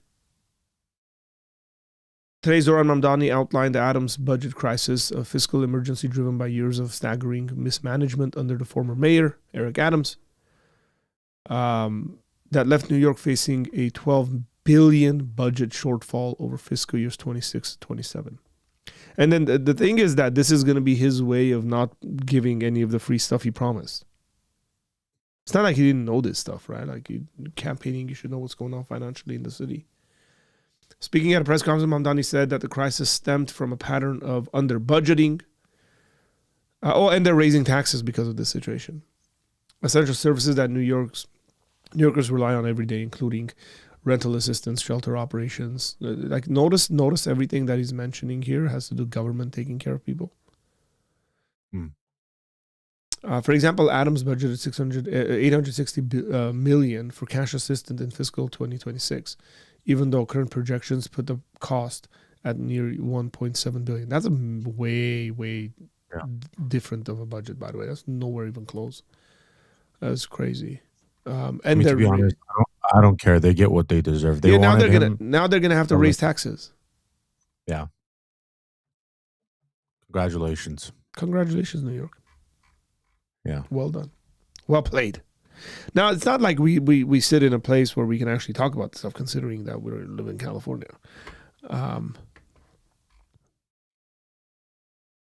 Yeah, California is not much better.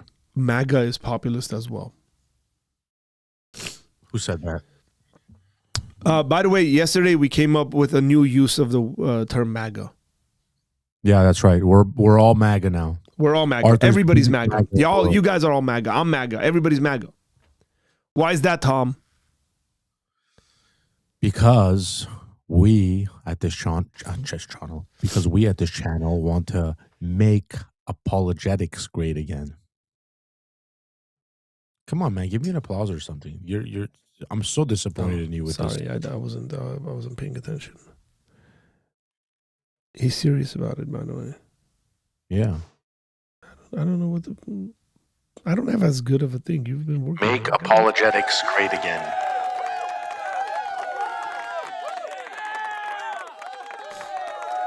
Thank you.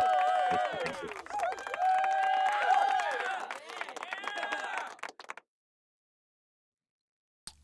That's essentially the news we had up and just some thoughts on what's going on. Look, whatever side this stuff's coming from, don't fall victim to nonsense.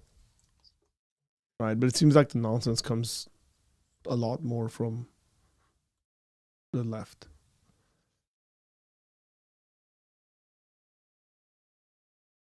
I was gonna show a video that you were in. That's on Instagram. Oh, that I was in? Yeah, I want to know what the audience that's here that's watching this right now thinks about this video, folks.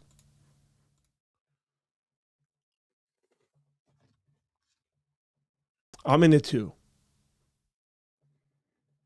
Oh, that's right. I know what you're talking about. Ooh, look who's that though. That's a handsome dude. Sheesh. That's worthy.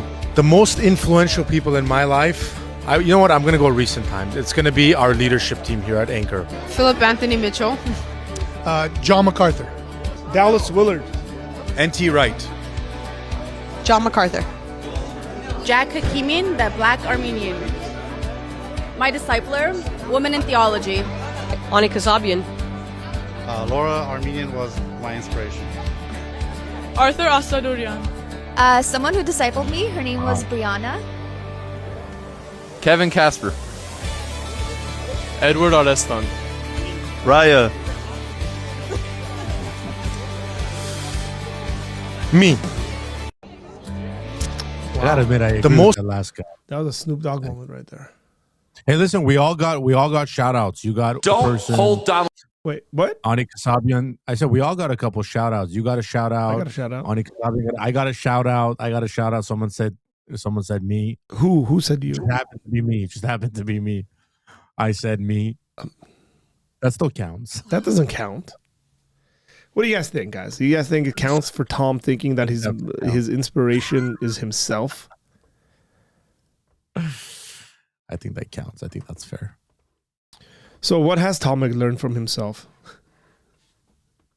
I've learned a lot of things. How much time you got? Wow. How much time you got, Jesse? Tell us what you've taught yourself. Listen, I've taught myself that you need to appreciate yourself here and there. Something to make you guys laugh. Sharon Osbourne is running for MP in Birmingham, England. Lol. She is running against a convicted terrorist. What?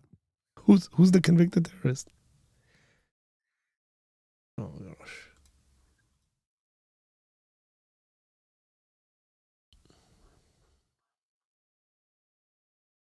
Yeah, that's right. That's right, Kevin. I am part of the leadership team, so I thank myself twice. I actually got 2 shout outs. I'm on the leaderboard there with Ani and John MacArthur. That's so funny. Oh gosh. Listen, man. If you ain't gonna thank yourself, nobody else is gonna do it for you. Clearly not. Somebody in that video said me. And it didn't have to be me. That's true. Is it David Wood? Speaking about David Wood. Dawood. I like the way you spelled that. Speaking about David Wood had a debate this weekend with Jake. But David came up with a genius way of not allowing the Muslims to shoot him or stab him or anything. Have you seen this, Tom? No, I'm so curious to see what happened. Okay, just wait. Let me actually pull it up on Twitter because he actually explains it on Twitter instead of me reading it. It's not Twitter, brother. The man paid $49 billion for it. I don't care. And he came up with a stupid name for it. And he came up with a stupid logo for it. There's a lot of people that have way better logos for it. And he's just being stubborn. So I think X is pretty good. X is not good. It's meaningless. So we'll play the video of David doing this, but David Wood showed up to the debate, and you guys, it says, "Can't shoot me without shooting your book. Can't stab me without stabbing your book. Can't burn me without burning your book. Checkmate, jihadis." That's so funny. I want to see this so bad. That's the Quran printed in Arabic on the clothing he's wearing. That's so funny. That's hilarious. How did he do this? Like, that's a quick turnaround. It's a onesie. I can't My get past goodness. that. So funny.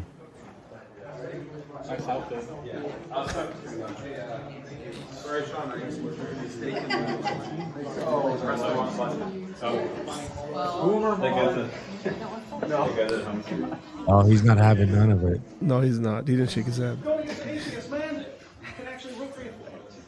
Wow, these Muslims, man. Who the heck?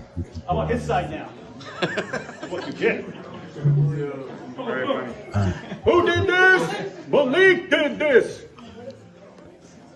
That's so funny. Actually, Jake, the guy that David was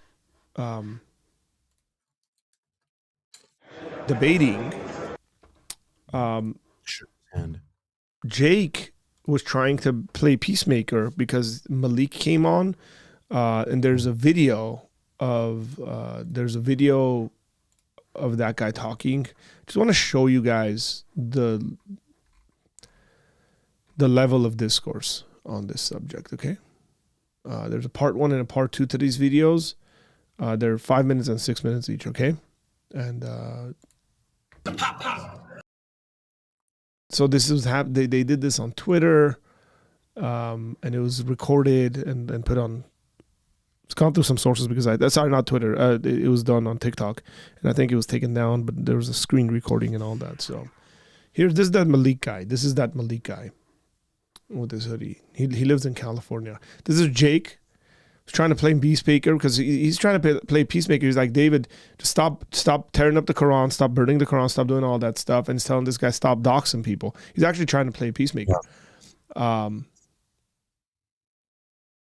Hey, Diddy, I heard you were shaking the whole debate, man. Why you shaking? Why you shivering outside like that? Wait for the pop, man. I was so terrified. Okay, D-Wood, what do we have to do to... I remembered. I'm David. It's like, I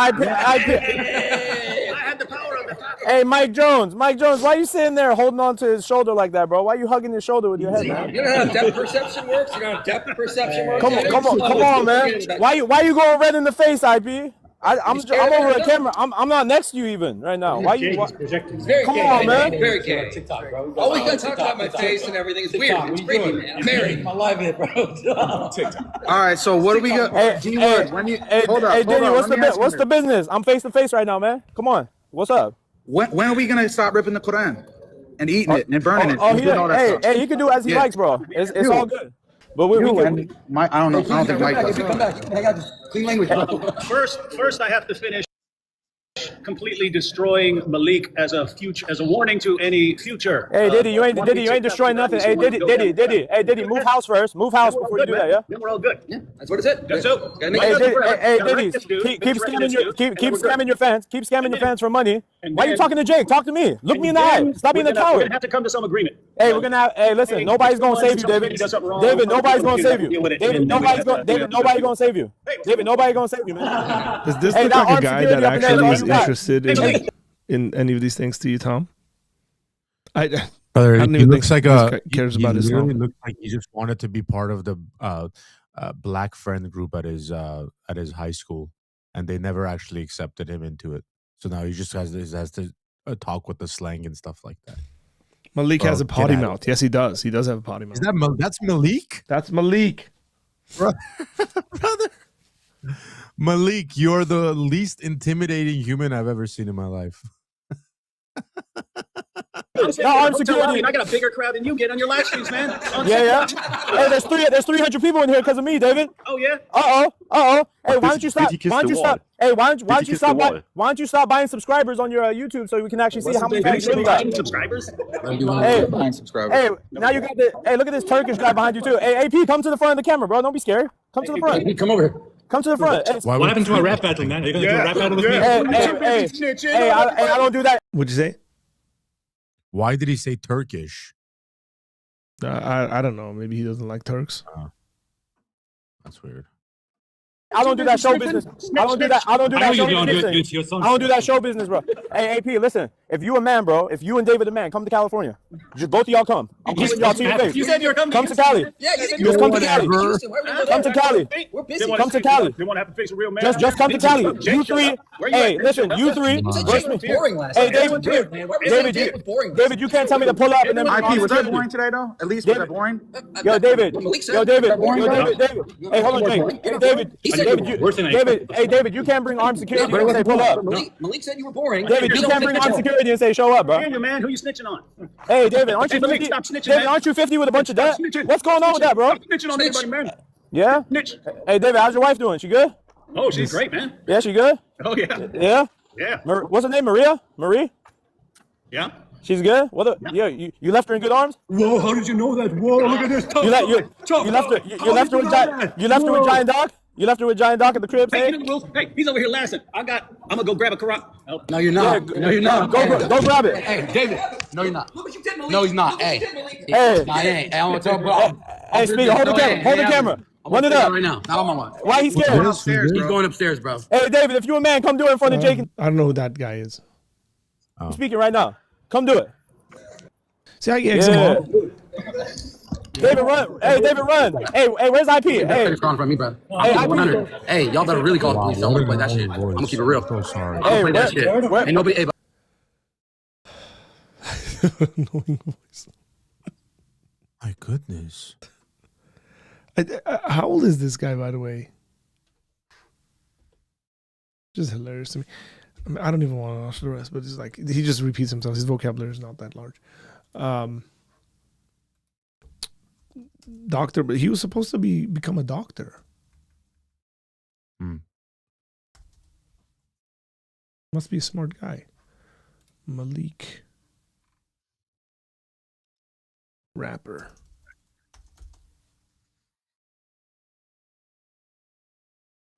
I don't know. I spent too much time finding this. How do you come across these videos and stuff? I that one actually popped up on my thing because it was randomly from, like, I don't follow these folks, but it randomly came up on my channel. This guy had recorded it and put it up. You know, there's some threats going back and forth, and come on, do it, this, that, and the other. Then he talks to some guys that are like randomly there. He wants to pick a fight. Like that's the thing. Ain't nobody Look, here disrespecting your book. So I'm gonna keep it real on everything I love. Ain't nobody. I don't give a fuck. There's 500 people here. Hey, show me who around. Show me who around you. Show me who around. Look, who's that? AP? Where's the other guy? They went upstairs, bro. Oh, they ran upstairs. Yeah. Hey, all these little groupie fanboys sitting over there. Hey, let me holler at the groupie fanboys. Hey, groupie fanboys. Hey, groupie fanboys. Any Christians want to talk to Malik? No, just put the camera over there. Let me talk to him. Hey, groupie fanboys, listen. Y'all gonna be on the wrong side of history with this one, man. Y'all gonna be on the wrong side of history. Like, look at this guy with the mustache. Hey, bro, listen. If I saw you in real life, bro, you would not rip no Quran in front of me. No, I'm talking about Goop. Well, both of y'all actually. So both of y'all. He's been cool, so I ain't gonna lie. Hey, listen. Malik, he's actually been cool this whole time. Hey, this my problem with y'all. Y'all wouldn't rip no Quran in front of us. Y'all wouldn't do it anyway. So nobody's not even ripped the Quran. So y'all copping please now, huh? Why y'all copping please? So why y'all watching other? So why don't you check? Why don't you check your Christian brothers that do it? Because that's their business. That's their business. Y'all all bride. Yo, wait, hold on, bro. You all bride of Christ though. Y'all all going to the same spot. So why y'all not? So wait. So bride of Christ out? When does Christ say that you can't rip a Quran? He said to rebuke, judge righteously, right? Doesn't the Bible say judge righteously? Okay, if you're judging righteously on somebody that's ripping the Bible, what's the judgment? So when what's the judgment? When you dox people, and you put people's personal information, kids and wives. Okay, watch this, bro. Okay, so who doxed who first? Who doxed who first? He read your name on an internet. He doxed. Read your name on an internet. And I read his name on an internet article too, which has his internet. So where did the address and the phone number? That's all on Google, bro. If you type in David Segura, all that information comes up. Chopped hairline. Check this out. Come on, man. Notice these like sly kind of comments. Chopped hairline. This that. Chopped hairline. What are we doing? If we type in David Wood on What are Google, those hats called? What is the hat called that he's wearing? Yeah, it's the sun, whatever it's called. Hey, listen, bro. You got the zigzag hairline, bro. Relax. Now listen. I'm telling you this right now. If I type in his name just like he typed in, just because he's got more info than mine, he still doxed me. You still doxing somebody from reading a public article. Okay, that's the situation with this guy. This is the guy that's putting up David's information online, all that stuff, man. Inspired by the Bible. I don't even know what that means, Jesse. Inspired by the Bible to do what?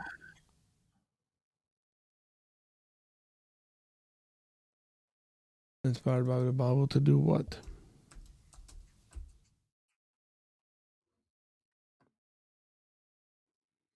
Come out and share.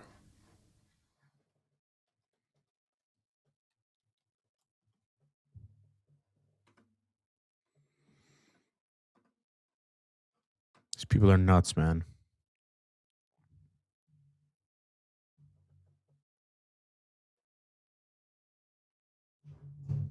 Yeah. Come out to California, bro. Come out to California. Yeah, like that's the worst threat, by the way. Come out to California. Yeah, like come out to California is not as a flex. And I live in California, but it's just not a flex. Come out to Cali, bro. Come out to Nick Quint's church, bro. Come out to Nick Quint's church. Come on, I'll meet you at the Grove, buddy. I'll meet you at West Hollywood. It's just like not a flex.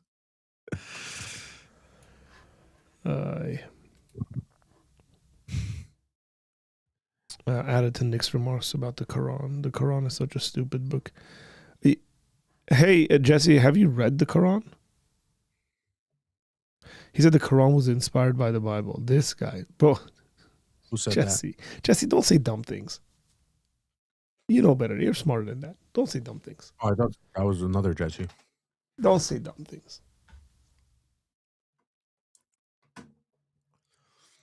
I mean, that's what Pisabi thinks as well. I don't know, Jesse, if you've met Pisabi. Pisabi thinks that the Quran was written before the Bible was written. Yeah. That the Bible was stealing things from the Quran. That's right. He said, roll up at my church like a G.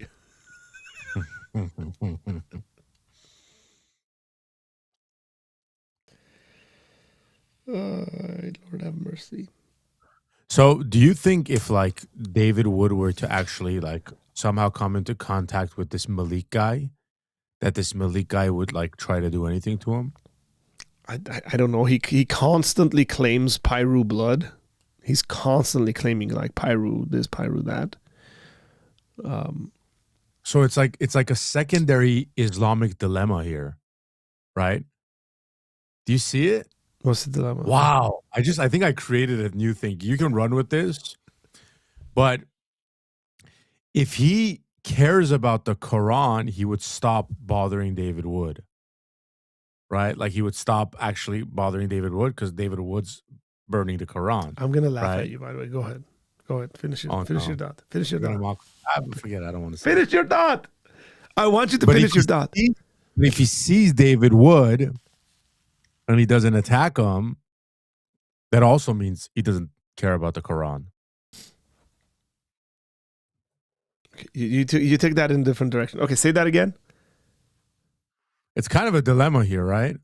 Because so he's acting like he cares about the Quran, like that's his issue right now, right? I don't think he cares about the Quran. I think Whatever. he's like, come on, burn it, burn it. You wouldn't do that in front of my face. You wouldn't do that in front of my face. Okay, so he's claiming that like he does. He's obviously respects the Quran as a Muslim, right?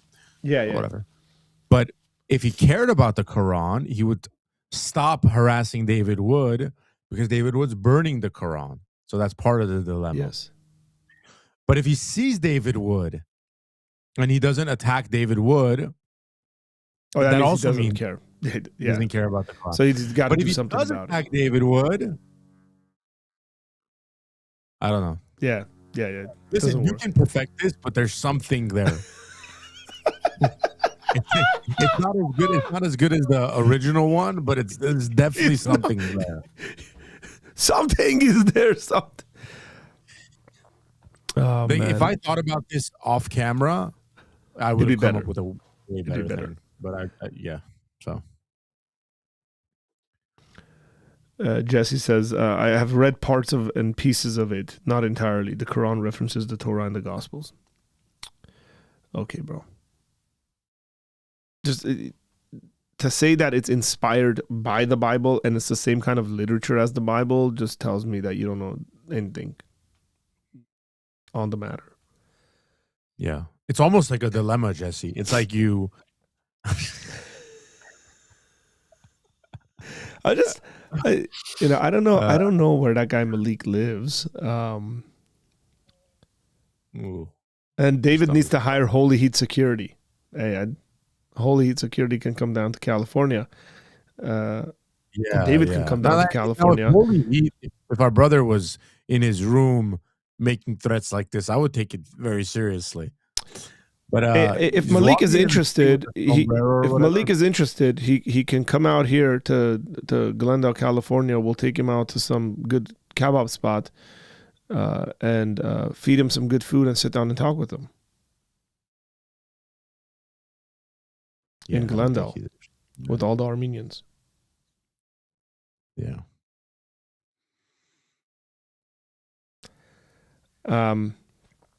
Yeah. This is a monstrous stream title. You are so late to the party. Yeah, Jerome. This is it. We're done. We're we done. started at Nicki Minaj. Yeah, we've talked about everything. We started at a rapper and we're ending with a rapper. Yeah, Nicki Minaj and Malik. It's almost like a dilemma. Just kidding. I'm kidding.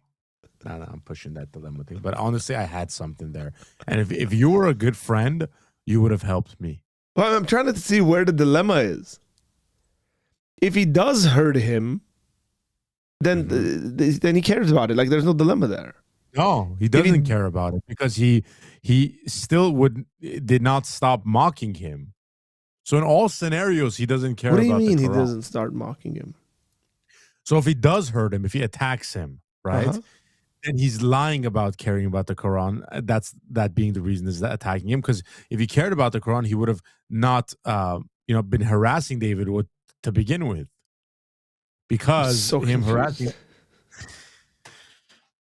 Look, it's not easy to understand these things. Hey, chat. Do you guys actually think Tom's got something here, or he's just like he's talking absolute nonsense? That's why I'm confused. If one of you take a second to think about this, hey Nick. You're a smart guy, brother. I mean, you've taken on more odd positions, including egalitarianism. I'm sure you can write down this dilemma that I'm thinking about. This is easy compared to what you've been through, brother. Oh God! Should change the stream title and put Muslims come attack us.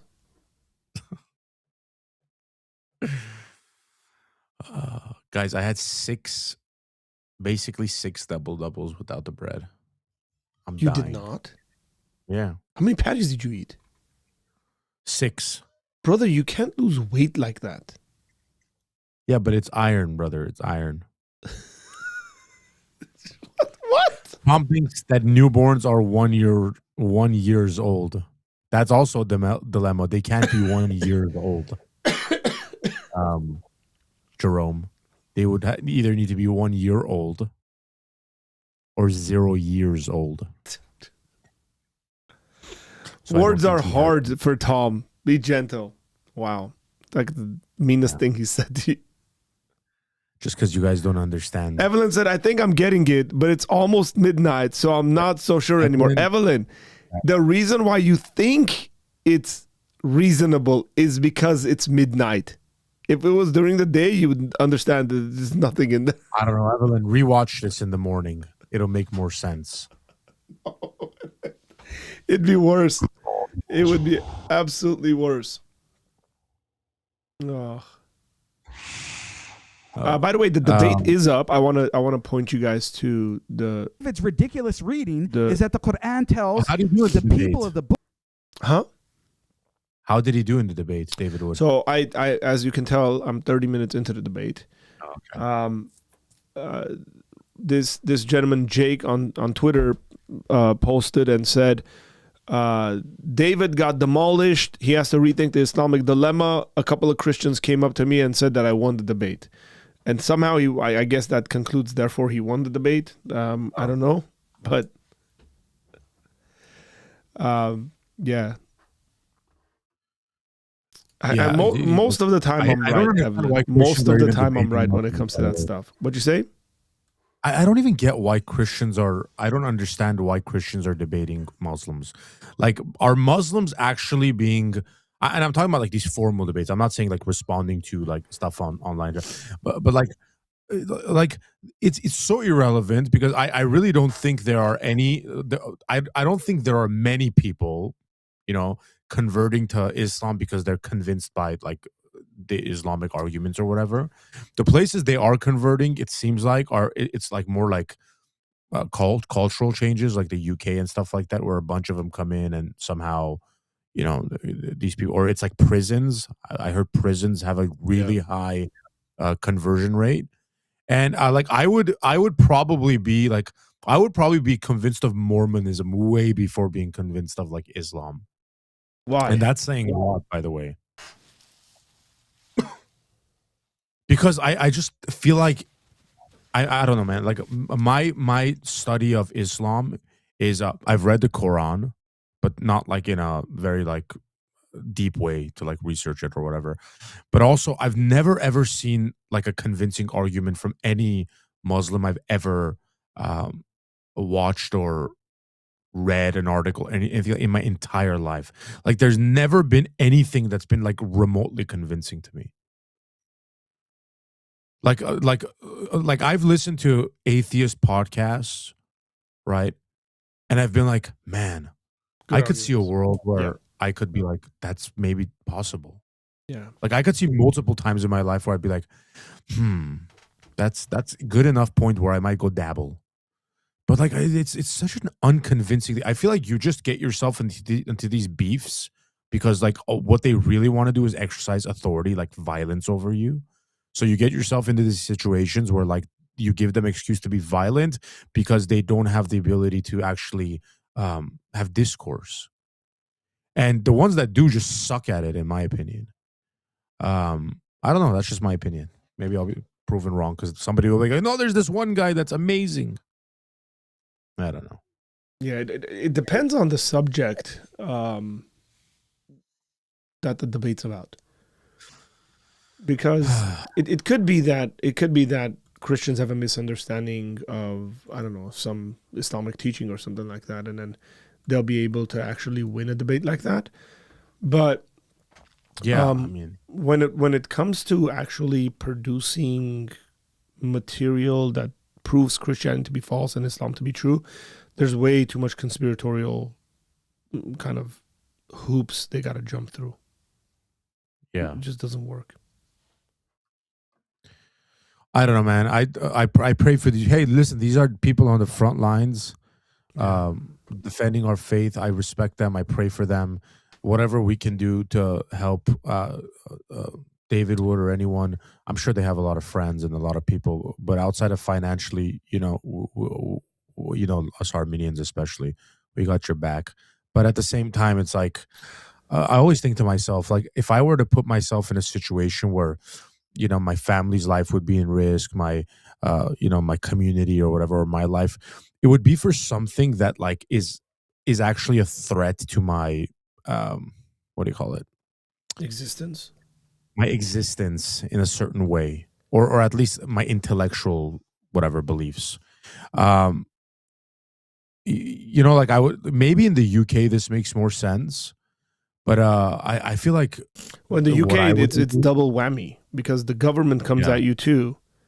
Yeah, and I don't know what the hell I'm saying, because I'm a very big proponent of like disproving these Islamic people, and like I'm very anti what Islam has become in these societies, like taking over and stuff like that. So if these debates are part of that, like to stop that rise, I'm all for it. But I just don't think that's what it's doing. Like I think you can sort of mock their beliefs and point out what's happening in these countries without actually giving them the light of day in a formal debate. Do you kind of understand what I'm saying, or not at all? Yeah, I understand what you're saying. I just think David Wood is way too smart and way too it's a different level. Or even like Sam Shamoon. Like it's like Sam Shamoon. It's like the sun will rise tomorrow morning, or Sam Shamoon will like destroy like a Muslim in a debate. Like it's the same thing. So it's like, why start debating them? Jesse says the Quran in chapter 3 verses 3-4, chapter 546 and 568 references the Torah and the Gospels. Thank you very much. Now you know what the Islamic dilemma is about. Yeah. Of course it does. Yeah. And it says they're true. Who cares if it references it? LDS also referenced the Bible. Why would I care if the Quran references the Bible? I don't know, man. You atheists can have your fight. I don't care. So that seems like it's a personal problem between you atheists. I'm not going to get in the middle of two atheists fighting. How do you know all these people? Huh? How do you know they're atheists? I can smell them. Oh, okay. There's a distinct smell I get in my nose when atheists show up in any kind of space I am in. Yeah, I don't know. It's like a spidey sense I have, bro. Spidey sense. I don't know. I like these not these new atheists. You can't even say it. There's a dilemma there too. Okay, they're not new atheists. These new atheists. Newer atheists. It just seems like that brand of like super aggressive atheism is like, it's probably still exists some places, like on Reddit. But it's like new atheism. New atheism is dead, bro. New atheism had the lifespan of 15 years and then collapsed. Yeah. No, I mean like the more aggressive atheist types still exist, but I mean the majority of them I come across just seem to be like somehow seeking like more agnostic. Yeah. Mighty Starlock says he knows I'm an atheist because we talked. By the way, I showered so I don't smell. Well, it's an atheist smell. It's distinct only to atheists. Once they become Christians, the smell goes away. Yeah, it's coming from your soul, not your body. Oh, yeah, wait. Yeah.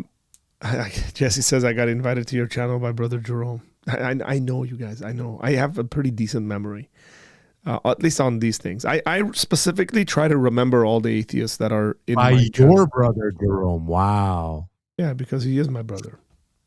He used to be your brother, but we took him, son. Yeah, we took him. What up now? I mean, atheists can't even say like, really, that was my brother, because you guys don't have like a communal existence there. But Nick says, does Tom affirm or reject the L in tulip? I know Arthur does. I did a video on 1 John 2:2.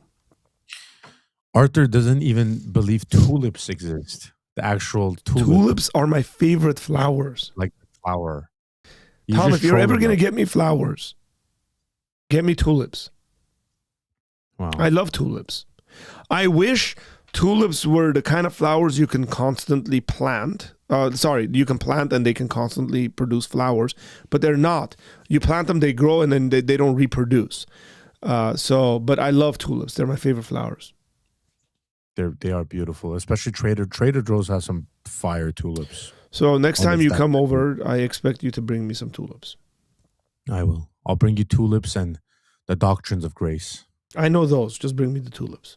Okay, sounds good. Thank you very much. Yes, I do hold to the L in tulip.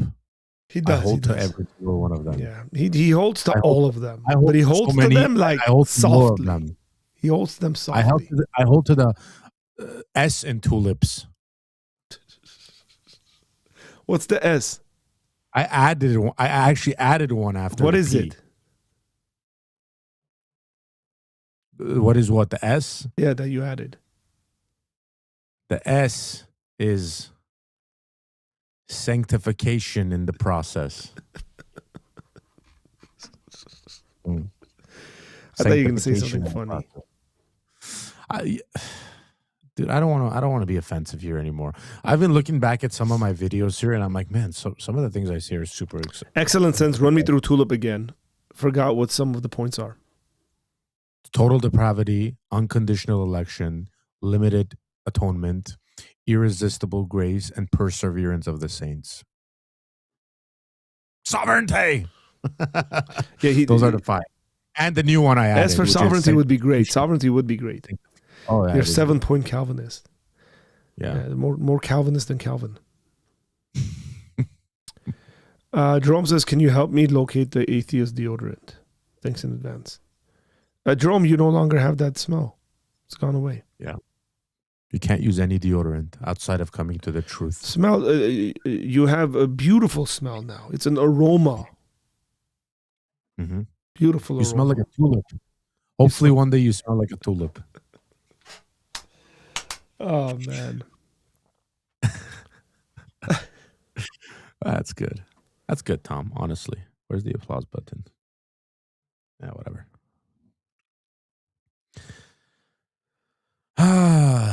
Hey, we should have a hangout with Nick, man. Like, yeah, I know he's been asking. Bro, Nick texted me the other day, but we had plans with the women's, and so I want to see Nick. Yeah, we want to see Nick. Next time it's you, you're gonna leave our presence, rejecting egalitarianism. Oh gosh, this guy.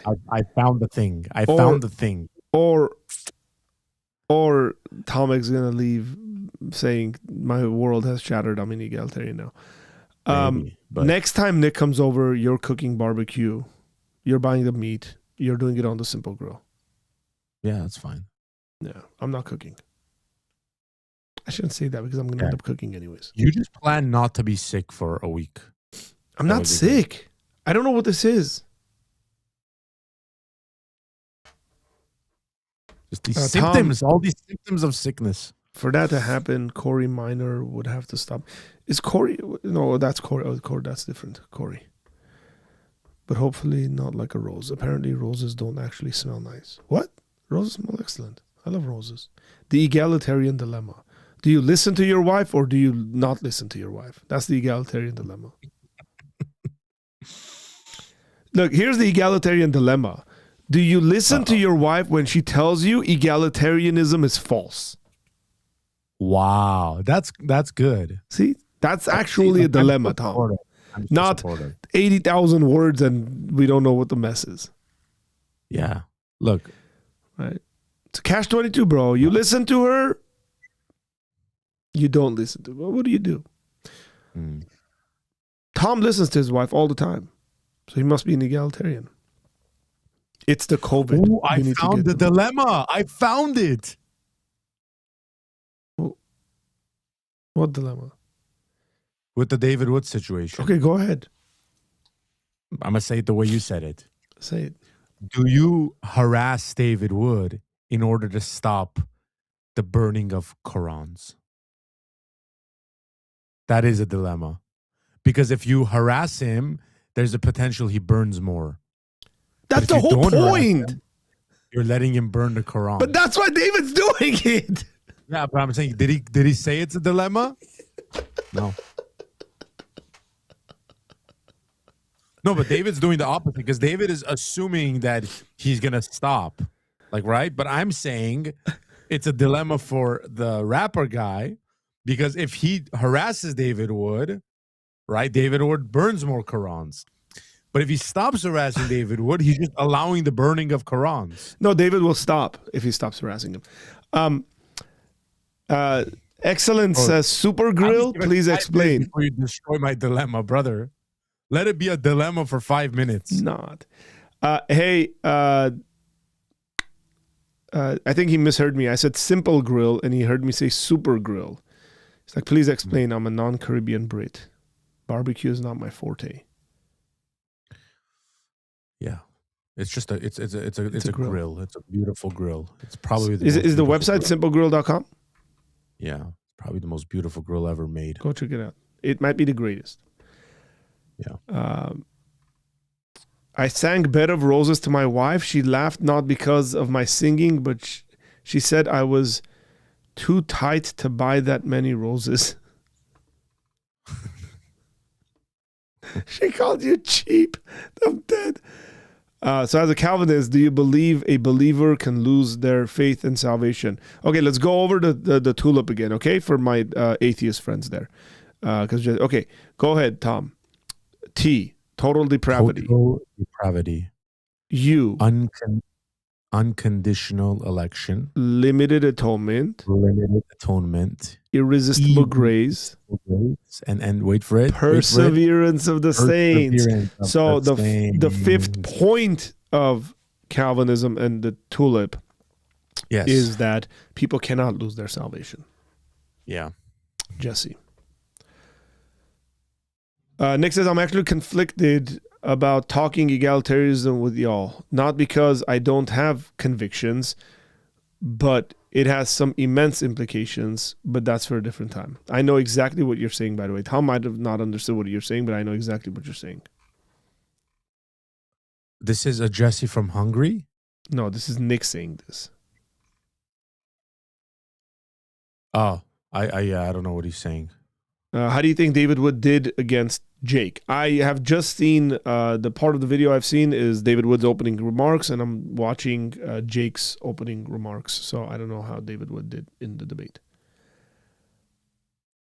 Arthur's pretty honest when it comes to like who did well in a debate or not. Yeah, except he never admits when I beat him in a debate. Like yesterday. Yesterday there was one debate where I slaughtered him in. And he just wouldn't. He wouldn't budge. So I don't know why. He did not, you guys. He did not. It wasn't even a debate. It wasn't a debate, but it was. You didn't. It's just like in your own mind, it's a bigger issue than it actually is. But that's okay. Oh, you're still. On would that mean Bob. Jesse saying? Would that mean that they were never ever a believer to begin with? Would that mean like the person who left the faith? Yeah. Quote unquote? Yeah. Yeah. That would mean that. Or they're just backsliding and they'll come back at some point. Yeah. I don't know. Yeah. I don't hold to that position, by the way. I'm just saying. I like to say instead of perseverance of the saints, I like to say you ain't done nothing to earn it. So it's not yours to lose. Yeah, it doesn't work with tulip really well. We'll go with the you ain't done nothing to earn it. Yeah, by the way, Tom and I disagree on these things theologically. Just want to let you guys know. Yeah. I mean, look at our church. He just played a video of our church. Some guy said, someone said MacArthur. Someone said N.T. Wright. Somebody said Dallas Willard. I said Dallas Willard. Somebody even said himself. We have such a that person's very arrogant, by the way, who said themselves. Wide array of people who are influential. You got the MacArthurs. You got the Dallas Willards, you got the Toms, they're all over the place. Arthur was mentioned, don't forget. But not by himself. So Arthur's not arrogant. I love that we're always streaming when Saul was taking her dog to the dog park. I find the dog parks to be very interesting places. Sometimes I walk by them and I look at the people in the dog park. Yeah. And I think certain thoughts about them. It's very interesting seeing the people actually interact at the dog park is a lot more interesting to me than seeing the dogs interacting. Yeah, it's like talking about your kids. I used to go to the dog park. It's like talking about your kids. Like you have conversations. Like how old is he? Yeah, Tom's a big. By the way, Tom is a big dog person. Loves dogs. Yeah. I'm like, whatever. Tulip Cannon of Dort. Where is that? Can't believe that Arthur accused atheists of smelling badly. I didn't say they smell bad. I never said that. No, he didn't. I said they have an atheist smell to them. Yeah, and the Christian has a Christian smell to them. Like I said, you're an aroma for the Lord. It smells like a woman with unshaved armpits. Oh, stop. Halfway through the debate, but it seemed pretty equal so far from an outside perspective. Okay, interesting. Jake's a smart dude. I've actually had an informal debate with Jake on Clubhouse. It was me versus Jake and 2 other Muslims on the Trinity. And I didn't know who he was. I found out after that. Maybe if I knew who he was, I might not have gone into that conversation, by the way. But it was a really good conversation. We were both challenged. He knows his philosophy pretty decently. I know that he doubles down on that issue a lot. And so, yeah. I'm from the Netherlands, the land of tulips. This is true. The Netherlands are the land of tulips and Virgil van Dijk and Arne Slot. Tulip Cannon of Dort. You look it up, bro. But we love the Netherlands. I think the Netherlands could possibly win the World Cup this year. Yeah. Unless Holland wants to take it. By the way, there was a whole thing about not calling the country Holland anymore. You should go look into it. Yeah, why is that? Because that's a region. That's like calling America California. Oh, okay, that makes sense. Okay, I'm done. I'm done calling it Holland. But I will call it Holland. Arthur, thoughts on the race for top 4? You might not even get there this season. Bro, Jerome, stop talking so much. We're going to get top 4. We're going to win the Champions League. How about that? It'd be nice for Liverpool to finish 8th and win the Champions League. That'd be hilarious. But I don't want him to finish 8th. This guy. Just worry about Arsenal, bro. Dog parks are the best. So many people and different personalities. I have a ball. I believe that you do. Arthur, necessarily, it has to be bad in contrast to the Christian one. No, that's not true. It's not necessarily. It's an atheist smell. Wait, what, Jesse? Just out of curiosity, why is the perseverance of the saints a weird doctrine? I think I know what he would say. I'm not understanding the weirdness of it. I think what he's going to say is that it's weird considering the experiences of people who walked away from Christianity after many years. Tell me if I'm right or wrong on that, Jesse. Unfortunately, France will win. That's not true. France will not win. So, people. I would like to visit. I would like to visit the Netherlands as well. That's okay. We're calling UK England. Nah, England is a better name. I'm sorry. England is just better. Like Darren England. There's a referee named Darren England. London or Great Britain, we're calling the USA America. America.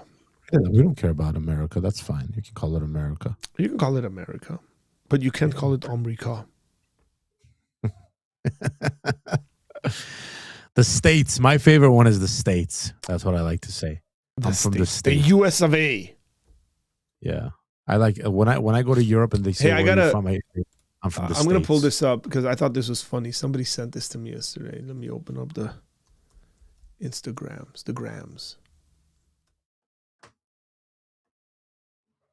Who sent this to me yesterday, actually? Bro, it's so weird using Instagram on a computer. Tom, did you send this to me? No, you didn't send it to me.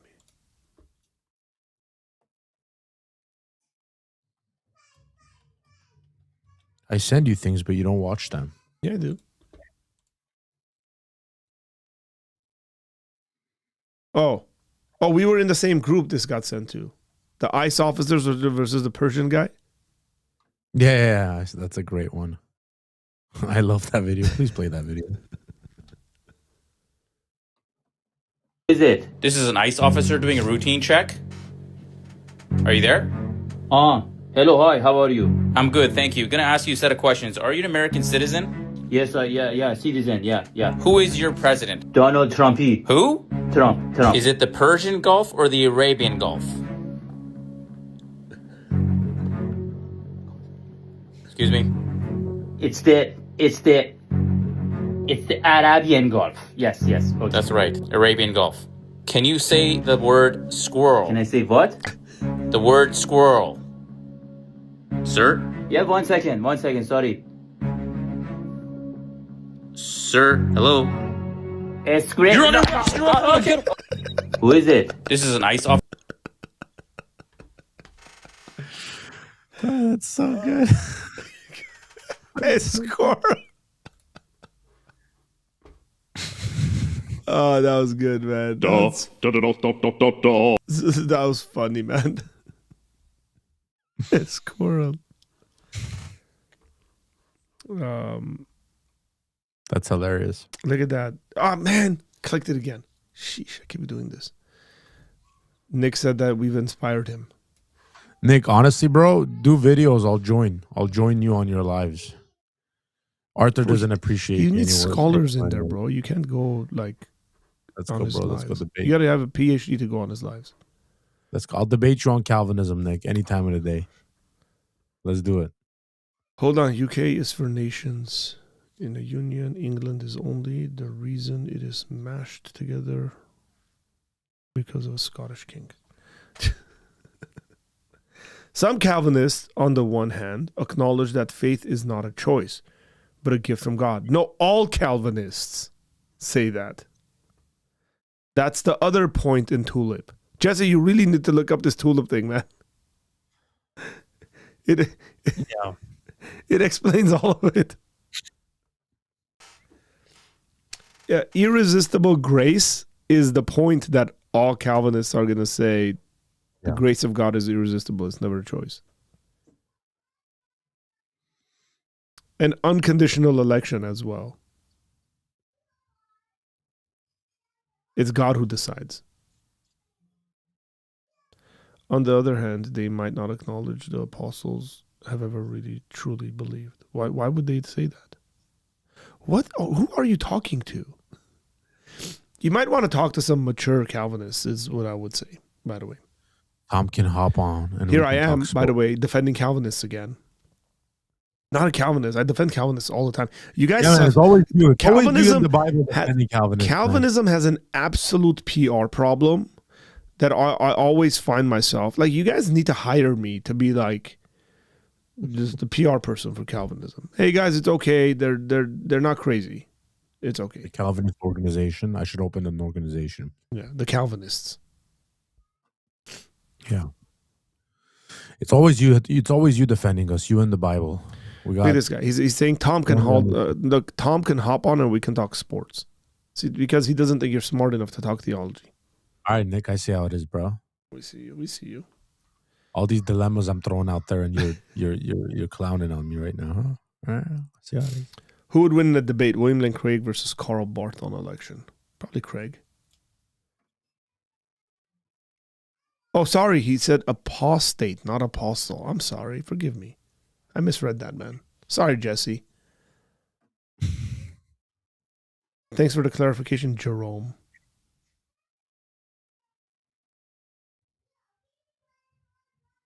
And I agreed with it too. What a shame. Yeah, I misread it. On the other hand, they might truly not be... on the other hand, they might not acknowledge the apostate has ever truly believed. Yeah, that's the argument. Yeah. I think in some way Calvinism is more consistent in its theology. Not in some way, in every way. That's not a debate. I mean, even ChatGPT will tell you that. It's definitely more consistent. Yeah, Calvinism has a more systematic approach to it, correct. It's made for robots, people without feelings. That's messed up. That is very messed up. By the way, that's how I think God sounds. Like if I were to hear that voice speaking to me, I'd be like, that's for sure God. You guys know how to get Tom now. He's like walking down the street. Tom. And he has done that. God has. Calvinism is true. Wrong button. That's exactly, you proved our point that it's false. Calvinists believe apostates truly believed. That didn't sound like what VDB said, although I understand what he said. Didn't define the points.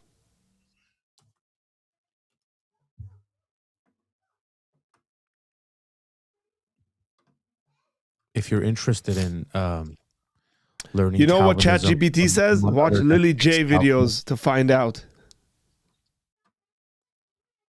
ChatGPT, is Calvinism true or Islam? Alhamdulillah, Lily J. Islam is true. Takbir. Allahu Akbar. Islam is true above Calvinism because I've done my research. This guy's dropping links to like convert people to Calvinism.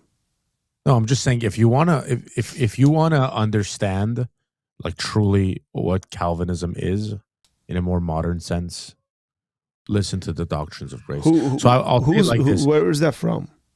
So this is from Grace to John MacArthur. Yeah. So the Doctrines of Grace, the one I just sent you, I think it's a 6-part or 10-part maybe. This is what convinced me that Calvinism is potentially true, and then I dug more into it like on my own and kind of studied the Bible. But tell the truth. Every time you hang out with me, you doubt it just a little bit more.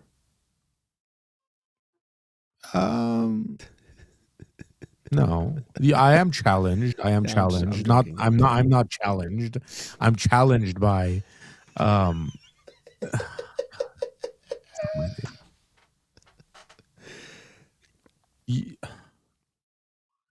You do challenge me, to think about things differently. But look at that, Evelyn. I was see Evelyn saying exactly what I said. Calvinism's made for people without any feelings. Calvinism might be very consistent, but growing up in a Calvinist environment / society, it tends to be very legalistic, in my humble opinion. I don't know. I've never known Calvinists to be legalist. Because you only interacted with people from America. Oh, yeah. I mean, I can see that. Yeah, probably. We don't really have that problem with Calvinists here. Like, we're the cigar smoking, whiskey drinking kind here. Sawa said, Arthur, you pronounce Allahu Akbar really well. Well, Tom, you want to end the show with a nice song today? Allah. Actually, hold on. Allahu Akbar.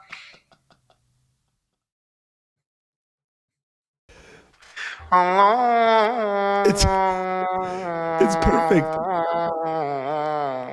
They go to that bottom key. That's the one, Yeah, but like it's perfect because of the mics on the speakers on the buildings. It's perfect with the voice thing you're using right now. That's what it is. It's the megaphone. Clip that.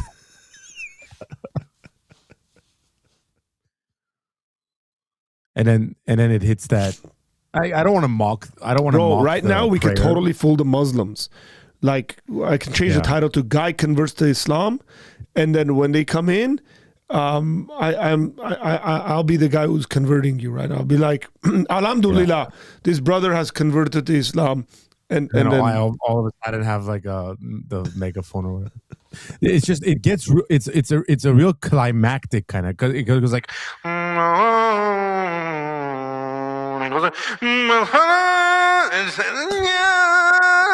And it's like climactic.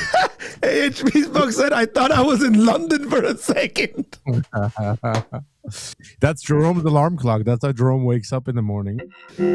That's how Jerome wakes up every morning. Jerome, wake up, Jerome. It's time to brush your teeth. It's time.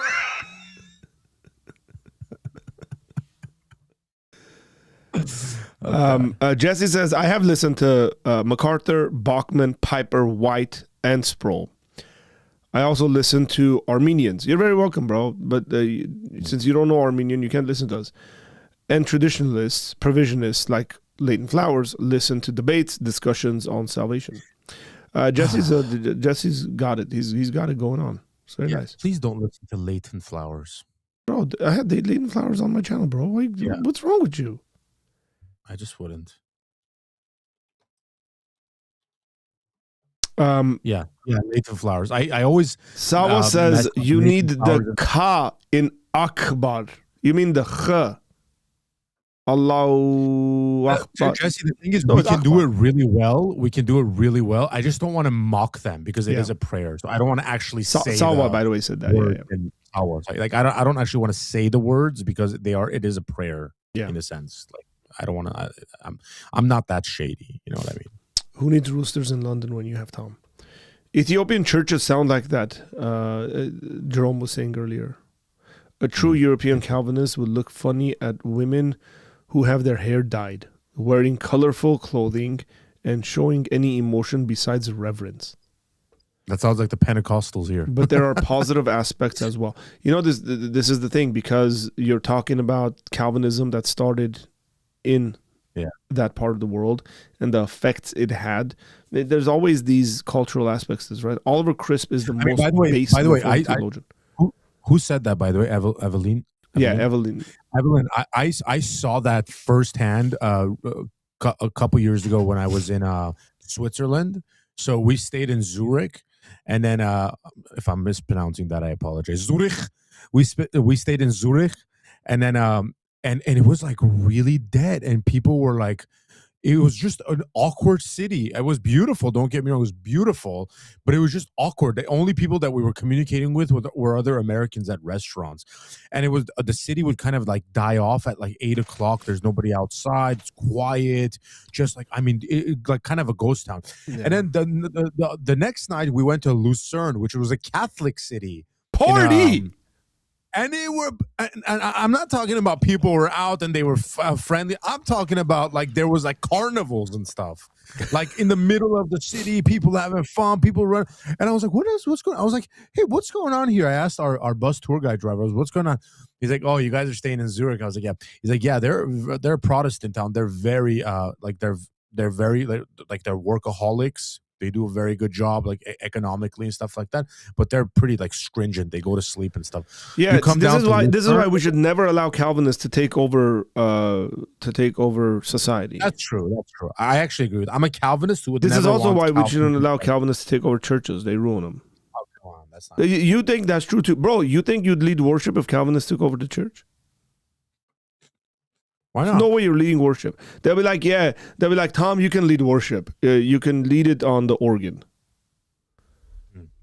You wouldn't be able to do today we're singing gospel music, the jam, come on, drummer, hit it. Oh, come on, this guy over there, pop it, come on. I mean, there are Calvinist churches that have like upbeat music. I'm sure. In heaven.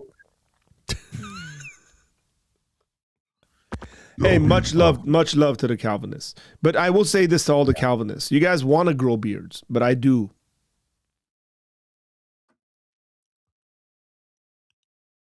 Wait, what? You know, Calvinists really want to grow beards. Yeah. Calvin's beard looked a lot like yours right now. I did this today. It's actually got this got a dome of a mosque look right here. This beard.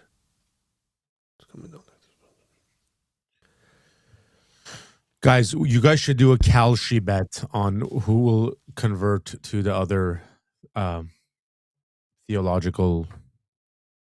Oh, like if I'm going to become a Calvinist versus you think? Yeah. You guys would lose. Nobody's going to budge anywhere. No, you don't know that. Yeah. Even if you if you gave up Calvinism, you're too stubborn to tell people. You just keep it to yourself. Dude, come on. You know I'm not stubborn like that. I might be a lot of things. And I am a lot of things, but I am not a stubborn man. I will admit when I'm wrong. Yeah. When that day comes, I'm just in a I'm in a joking mood now. If the day comes in my life where I'm ever wrong. See, the difference is that you've eaten food and I haven't, and now I'm just saying stuff. Yeah, you should. Calvinists are best suited for being deacons and ushers.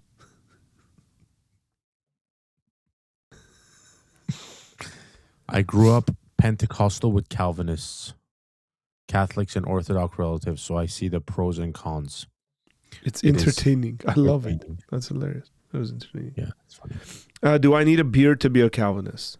At the very minimum, you got to be able to have some facial hair. Not like they're like Grace. There's like John MacArthur Calvinists. What I feel like a beard is a sin. Those are so like Grace Community Church would probably be something, Evelyn, you're more familiar with. But I don't put myself in that category of Calvinists. Yeah. As much as I love John MacArthur, I would never attend a church like Grace. I don't enjoy the liturgy. I don't enjoy it. I don't enjoy the process of the structure of worship, and it's just not my thing. I enjoy it, but not on like a consistent basis. Like I would love to go to a Christmas concert where they have the choir singing hymns and stuff, but it's not a thing I want to see weekly. But you know, that's just there are charismatic Calvinists. That's actually a thing. You're looking at one right now. This is very true. Charismatic, but not like necessarily theologically, just charismatic in personality. Yeah, that's true. But that's also not true. You're charismatic in theology? I mean, like, what's charismatic in theology? Like holding to the gifts? I mean, I told you, my position has shifted on that. Yeah, that's true. I'm shifting it forward.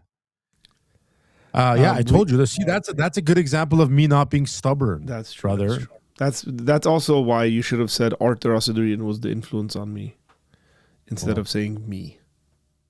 Yeah, well, that's something that I talked to you about yesterday, but that's besides the point. Yeah. Well, I guess church leadership includes me, I guess.